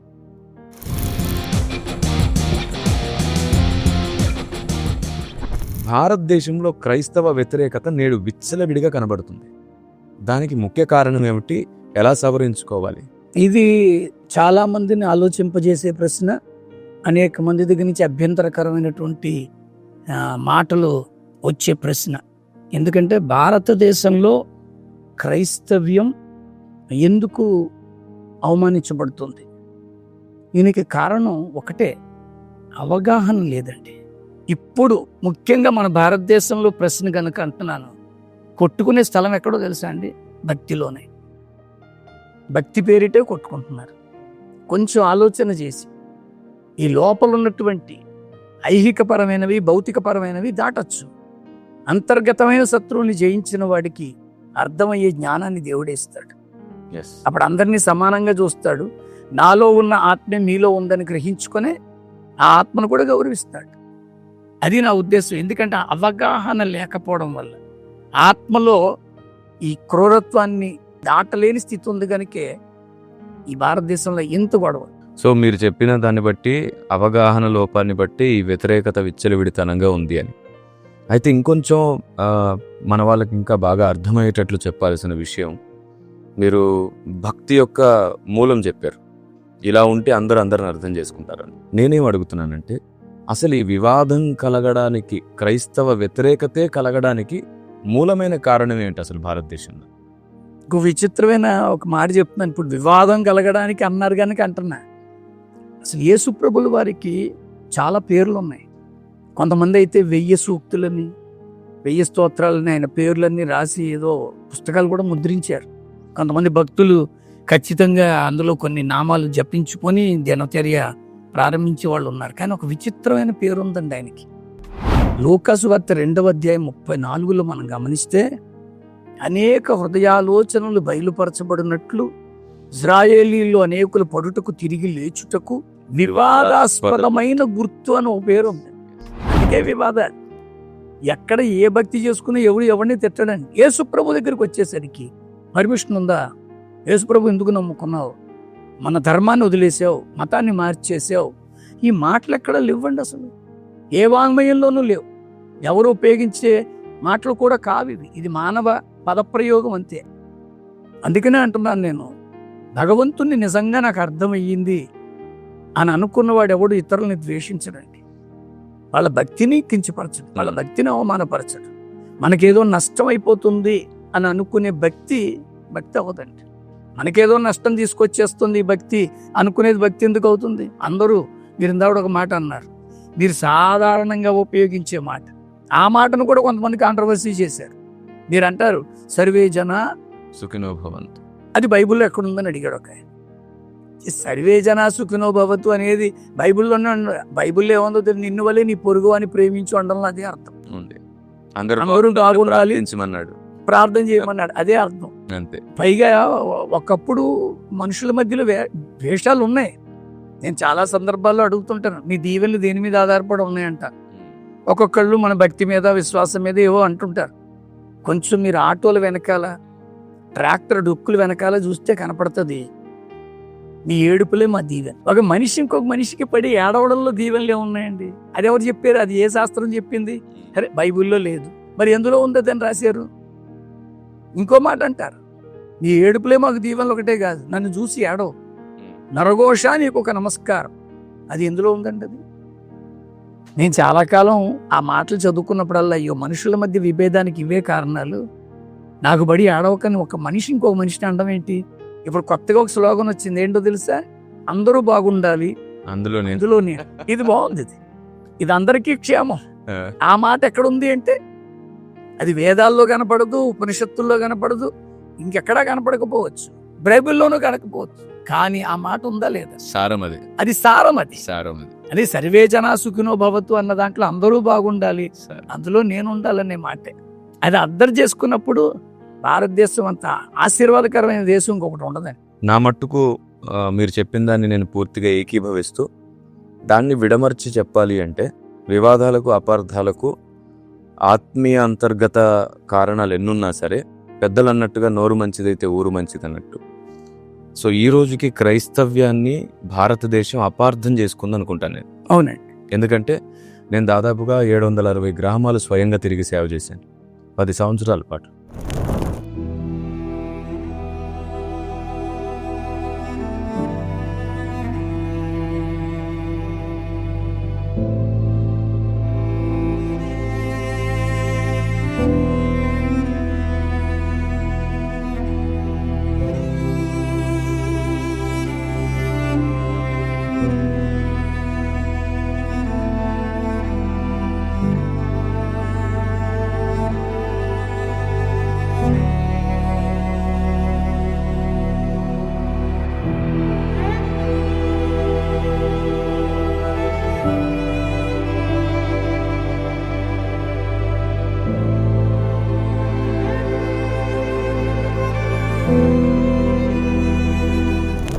చాలా ఎక్కువగా ప్రయాసపడ్డాం.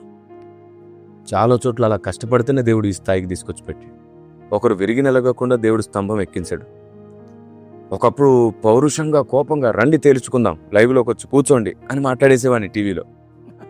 కానీ ఒక టైం వచ్చినప్పుడు ఆత్మదేవుడు నన్ను గద్దించాడు, నువ్వు చేసేదేమిటి, ఆమేన్. నువ్వు చేసేదేమిటి, నువ్వు రాంగ్ చేస్తున్నావు, దీన్ని నువ్వు మార్చుకోవాలి. ఎందుకంటే ఈ విధానం నన్ను ఎప్పటికీ గనపరచదు, బుద్ధి లేని సంఘంగా మారిపోయే ప్రమాదం ఉంది అని. అప్పుడు నా ఐడియాలజీ మారిపోయింది. ఆత్మదేవుని ఆ స్వరాన్ని లేదా ఆత్మదేవుని హెచ్చరికను అంగీకరించినప్పుడే నేను మారాను. Very good. అలా ఆ రోజు నుంచి నేర్చుకోవడం మార్చుకోవడం ద్వారానే నేను ఇంకా పరిణతి చెందుతానని గుర్తించాను. నా మట్టుకు నేను అందరి దగ్గర చాలా విషయాలు నేర్చుకున్నాను, చాలా సంగతులు నేర్చుకుంటున్నాను, గమనిస్తున్నాను, గ్రహిస్తున్నాను. మరొక సందర్భం వచ్చినప్పుడు తప్పకుండా నేను ఎవరెవరి దగ్గర ఎంత నేర్చుకున్నాను, ఏం నేర్చుకున్నాను, హైందవుల దగ్గర ఎంత నేర్చుకున్నాను, ముస్లిమ్స్ దగ్గర ఏం నేర్చుకున్నాను, క్రైస్తవుల దగ్గర నేర్చుకున్నాను, క్రైస్తవుల గురువుల దగ్గర ఎంతమంది దగ్గర ఏం నేర్చుకున్నాను, ఎవరెవరి నుండి నేను ఏం గ్రహించగలిగాను చెప్పి వారిని సన్మానించి అప్రిషియేట్ చేయాలి అందరి ముందు అనేది నాకు ఒక మంచి హృదయ వాంఛ ఉంది. దానికోసం ఒక పర్టికులర్ టైం కోసం ఎదురు చూస్తున్నాను. అంత మాత్రమే కాకుండా క్రైస్తవ వ్యతిరేకత సమాజంలో పోవాలి అంటే చేయాల్సిన కృషి ఆలోచన మాత్రమే. నేను ప్రతి వేదిక మీద ఈ వివాదాన్ని తొలగించడానికి మాట్లాడతాను. మనం కొన్నిట్లో జాగ్రత్త తీసుకుంటే అర్థం చేసుకోవడానికి మార్గం మనమే తెరిచిన వాళ్ళం అవుతాం. చాలా ప్రశ్నలు ఉన్నాయి నేను 1600 ప్రశ్నలకు జవాబులు రాశాను, దాదాపుగా 16 గ్రంథాలు రాశాను. ఈరోజు క్రైస్తవ్యంలో క్రైస్తవ వ్యతిరేకత భారతదేశంలో కలగడానికి ఇంత విచ్చలవిడికి కారణం మనమే అంటున్నాను నేను. మిమ్మల్ని బట్టి నా నామం అన్ని జనులు దూషింపబడుతున్నది. ఈ మధ్య కాలంలో ఈ సాక్ష్యాలు ఒకటి వివాదాస్పదంగా అయ్యి, ఒక ఆవిడ అంటారు ఆవిడ పాస్టమ్మో తెలియదు, విశ్వాసో తెలియదు, నా అకౌంట్లో 450 రూపాయలు ఉన్నాయి, యేసు నామంలో ప్రార్థన చేస్తే 1,60,000 వచ్చి పడ్డాయి అన్నాను. నేను అంటున్నాను, కిరణ్, నిజాయితీ కలిగిన నీతి కలిగిన క్రైస్తవురాలు అయితే నీ అకౌంట్లో పడిన డబ్బుల కొరకు మీ బ్యాంక్కి వెళ్ళి నా అకౌంట్లో ఈ డబ్బులు పడ్డాయండి, ఏ అకౌంట్ నుంచి నాకు పడ్డాయి, ఎవరు వేశారనేది ఎంక్వైరీ చేసి కోతల వాళ్ళకి తెలియజేసి, అమ్మ పొరపాటున అంకి మారి మీ అకౌంట్లో పడ్డాయి అని అన్నప్పుడు నిజాయితీ గల క్రైస్తవురాలు అయితే తిరిగి ఇచ్చేయాలే తప్ప అది సాక్ష్యమా? అది చాలా. ఒక ఆవిడ అంటారు, నాకు నెట్ అయిపోతే దేవుడి దగ్గర అడిగాను, ఇంక నెట్ వచ్చేస్తూనే ఉంది. అసలు అలాంటి నెట్వర్క్ అందరికీ ఇవ్వచ్చు కదా. ఇలాంటి సాక్ష్యాల వల్లే ఈరోజు క్రైస్తవ్యానికి ఇంత అవమానం. మీరు చెప్పినట్లుగా దూషణకు కారణం మనమే. అయితే దీనికి ఒక చిన్న సవరణ నాన్నగారు, మీరు అన్నట్టు అకౌంట్లో డబ్బులు ఆశ్చర్యంగా పడడం ఒక అద్భుతంగా కాకుండా నిజాయితీని నిరూపించుకునే ఒక అవకాశంగా తీసుకోవడం చాలా మంచిది. అయితే ఇక్కడ ఇంకొక చిన్న విషయం ఏమిటంటే, దేవుడు ఇవ్వాలనుకుంటే స్వయంగా ఎవరి ద్వారానైనా మనకు సహాయంగా కూడా ఇస్తాడు. ఎందుకంటే రీసెంట్గా మనం చూస్తున్న ఒక రైతు అకౌంట్లో చాలా కోట్లు పడ్డాయి, పలానా ఒక వ్యక్తి అకౌంట్లో కోట్లు పడ్డాయి, అప్పటికప్పుడే బ్యాంకుకి వెళ్తే బ్యాంక్ ఆ అకౌంట్ని సీజ్ చేసింది, ఆ మనీ అలా ఎలా పడిందో కూడా చూస్తుంది. సో దానికి దీనికి పెద్ద డిఫరెన్స్ ఏం అనిపించట్లేదు. అనవసరమైన సాక్ష్యాలు సోషల్ మీడియాలోకి రావడం కంటే, అనవసరమైన సాక్ష్యాలు ప్రజల్లోకి రావడం కంటే కూడా నీకేదైనా జరిగితే నీ తోటి వారికి చెప్పుకుంటే సరిపోయింది, కానీ కుటుంబంతో మాట్లాడుకుంటే సరిపోయింది, కానీ లేదా నీ సొంత సంఘంతో మాట్లాడితే సవరిస్తారు. కానీ సమాజం అంతటికి చెప్పినప్పుడు ఒక తప్పుడు సంకేతం వెళ్తున్నట్టే, ఖచ్చితంగా తప్పుడు సంకేతం వెళ్తున్నట్టే. అయితే ఇది నేను సంఘంలో కూడా చెప్పుకోవచ్చా అని అంటే, సంఘంలో నువ్వు ఆ విషయం చెప్తే సవరిస్తారు నీ వాళ్ళు, కానీ పరాయి వాళ్ళు నిన్ను సవరించడం కాదు, వేలెత్తి చూపేయలేమే కాదు, అసలు విమర్శించి దూషించే వాళ్ళు లోకంలో చాలా మంది మారు మనసు లేని వాళ్ళు ఉన్నారు. క్రీస్తుని ఎరగని వారికి అదే గొప్ప అవకాశంగా మారిపోతుంది. అపవాది క్రైస్తవ్యాన్ని ఏం చేయలేడండి. 100% ఖచ్చితంగా ఏం చేయలేడు, క్రైస్తవ్యాన్ని ఏమీ చేయలేడు. కానీ అపవాది క్రైస్తవుని చేయగలడు. అవును, అందువల్లే క్రైస్తవ్యానికి ఈరోజు అవమానం క్రైస్తవుల ద్వారానే వస్తుంది. ఎందుకంటే క్రైస్తవుడు దేవుణ్ణి బట్టి భక్తి చేస్తున్నాడు కాబట్టి క్రైస్తవ్యాన్ని ఏం చేయలేడు. అవును, కానీ క్రైస్తవుడు తన స్వబుద్ధిని బట్టి కూడా నడుచుకుంటాడు కాబట్టి క్రైస్తవుని చేయగలడు. కనుక భారతదేశంలో ఎందుకు ఇంత అవమానకరమైన స్థితిలో క్రైస్తవ్యం ఉందంటే క్రైస్తవుని బట్టే. నీతిపరుడు లేడని చెప్పిందండి బైబిల్. అలాంటి నీతి లేని ఈ మానవుడిని నీతిపరుడుగా చేయడానికి వచ్చాడు ఆయన. అయితే అది ఉచితంగా చేయడం, ఆ ఉచితంగా చేయడం వల్ల చీప్ అయిపోయింది. అయితే ఈ ఉచితము అనేది ఈరోజు కేవలంగా మారిపోయింది. కానీ దేవుడు ఎందుకు ఉచితంగా చేశాడో తెలుసా? మన వల్ల కాదు కనుక. ఈ ముక్తి సాధన మన వల్ల కాదు గనక ఆయన విమోచకుడిగా పంపాడు. Jesus Christ is the redeemer to give the redemption. అందుకని ముక్తి సాధించిన వాడు కరెక్ట్ గా మోక్షానికి చేరతాడు. ముక్తిలో లేనివాడు నోటికొచ్చిన దురుసుగా మాట్లాడతాడు. ఇలాంటి సాక్ష్యాలే చెప్తాడు. వీటిని జయించగలిగేవాడే మీరు అన్నట్లుగా ఆ తండ్రితో ఉండగలిగే స్థానానికి చేరే అవకాశం ఉంది. దీని గురించి నాన్నగారు ఇంకో చిన్న సవరణ సందేశం ఎందుకన్నానంటే ఇది పెద్ద టాపిక్గా నాకేం తోచట్లేదు, కానీ దీంట్లో అపార్థమే చాలా పెద్ద టాపిక్ అవుతుంది. సందేశం చిన్నదే కానీ దాన్ని అర్థం చేసుకునేటట్టు చేసే వివరణ చాలా పెద్దగా అయిపోతుంది.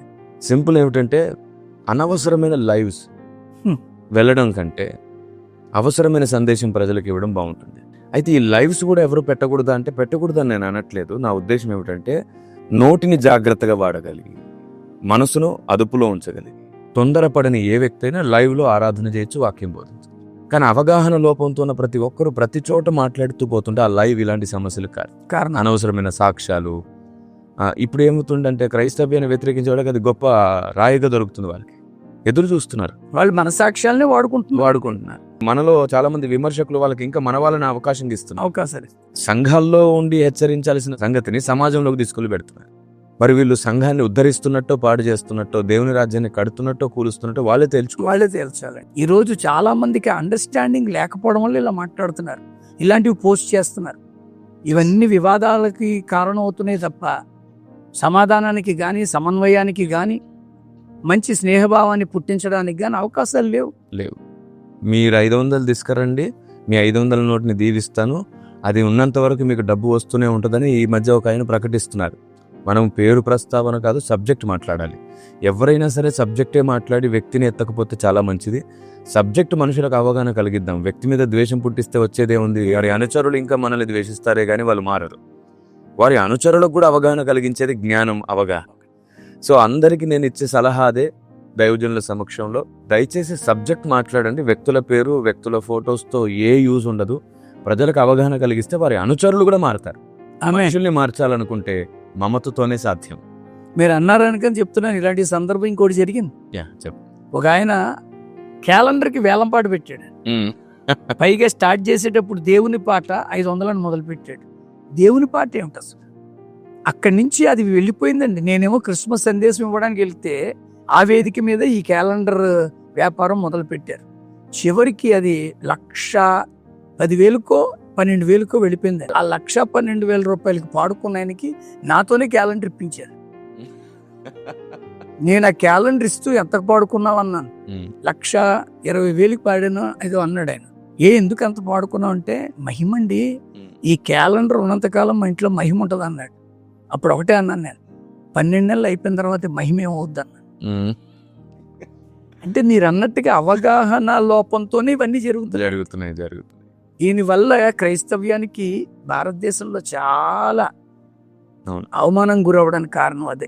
అవును నాన్నగారు, ఇలాంటివి ఇంకెన్నో ఉన్నాయి. మనం జస్ట్ కొన్నిటిని మాత్రమే మాట్లాడుతున్నాం. దయచేసి మిమ్మల్ని మీరు మీ మనస్సుని ప్రార్థన గదిలో జాగ్రత్త చేసుకోండి. ఇంకెన్నో సంగతులు ఉన్నాయి మాట్లాడుకోవడానికి.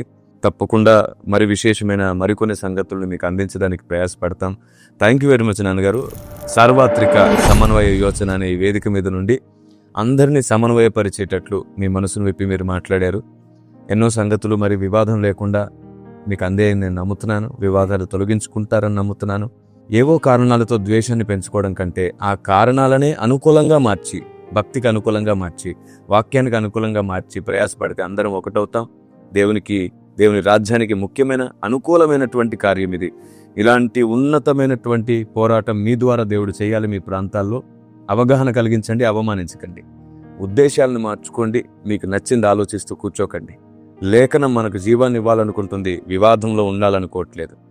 నాన్నగారు చెప్పినట్లు దేవుడు మనకు వివేచన ఇవ్వడానికి వచ్చాడు, వివేకం ఇవ్వడానికి. అలాంటి వివేకం మీకు, నాకు, మనందరికి ఉండునుగాక. మే గాడ్ బ్లెస్ యూ. మరొక సందర్భంలో మరికొన్ని ప్రశ్నలతో మీ మధ్యలో కలుసుకుందాం. చాలా విస్తారమైన ప్రశ్నలు ఉన్నాయి. ఇలాగే ప్రతిసారి మీ ముందుకు విశేషమైన సంగతులను తీసుకుని రావడానికి సార్వత్రిక సమన్వయ యోచన అనే వేదికను స్థాపిస్తున్నాం. దేవుడు మీ అందరికీ తోడైనగాక. And may God bless you. ఈ సార్వత్రిక సమన్వయ యోచనలో చివరిగా ఒక మాట చెప్తున్నాను.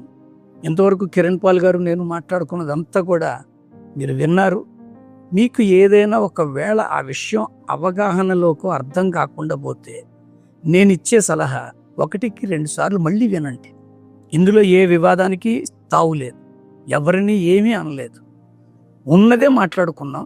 కనుక క్రైస్తవ్యం పటిష్టంగా ఉండాలంటే ఆ సర్వసత్యంలోకి నడిపించగలిగే పరిశుద్ధాత్మ మీద మనం ఆధారపడదాం. వన్ ఫైన్ డే ఈ will make you to lead in the all truth. ఖచ్చితంగా సర్వసత్యం మిమ్మల్ని స్వతంత్రులు చేస్తుంది.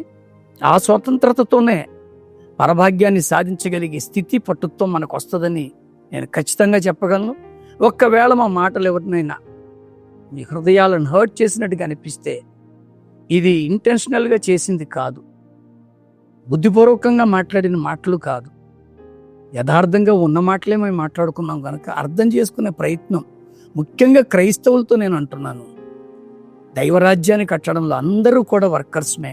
వి ఆల్ ఆర్ కింగ్డమ్ వర్కర్స్. మనమందరము దేవుని యొక్క పరిచారకులమై ఏక మనస్సుతో దైవరాజ్యాన్ని కడదాము. దేవుడు మిమ్మల్ని, మీ కుటుంబాలని దీవించి ఆశీర్వదించునుగాక. Thank you so much. Kiran Paul గారు, మీకు ప్రత్యేకమైన వందనాలు. నాకు జరిగినటువంటి ఒక సందర్భాన్ని తీసుకొని మీకు దేవుడిచ్చినటువంటి ఈ అద్భుతమైన ఆలోచనలో మీరు ఏర్పాటు చేసిన ఈ వేదికను బట్టి, ఈ చర్చను బట్టి మీకు నిండు వందనాలు తెలియజేస్తూ, నాన్నగారు అంటావు కనుక కుమార సమాన నిన్ను దేవుడు బహుగా దీవించి ఆశ్రయించి ఇంకనూ బలపడు. Thank you. Thank you so. God bless you all. అందరికి వందనాలు. తప్పకుండా మరొకసారి మళ్ళీ కలుసుకుందాం. May God bless you.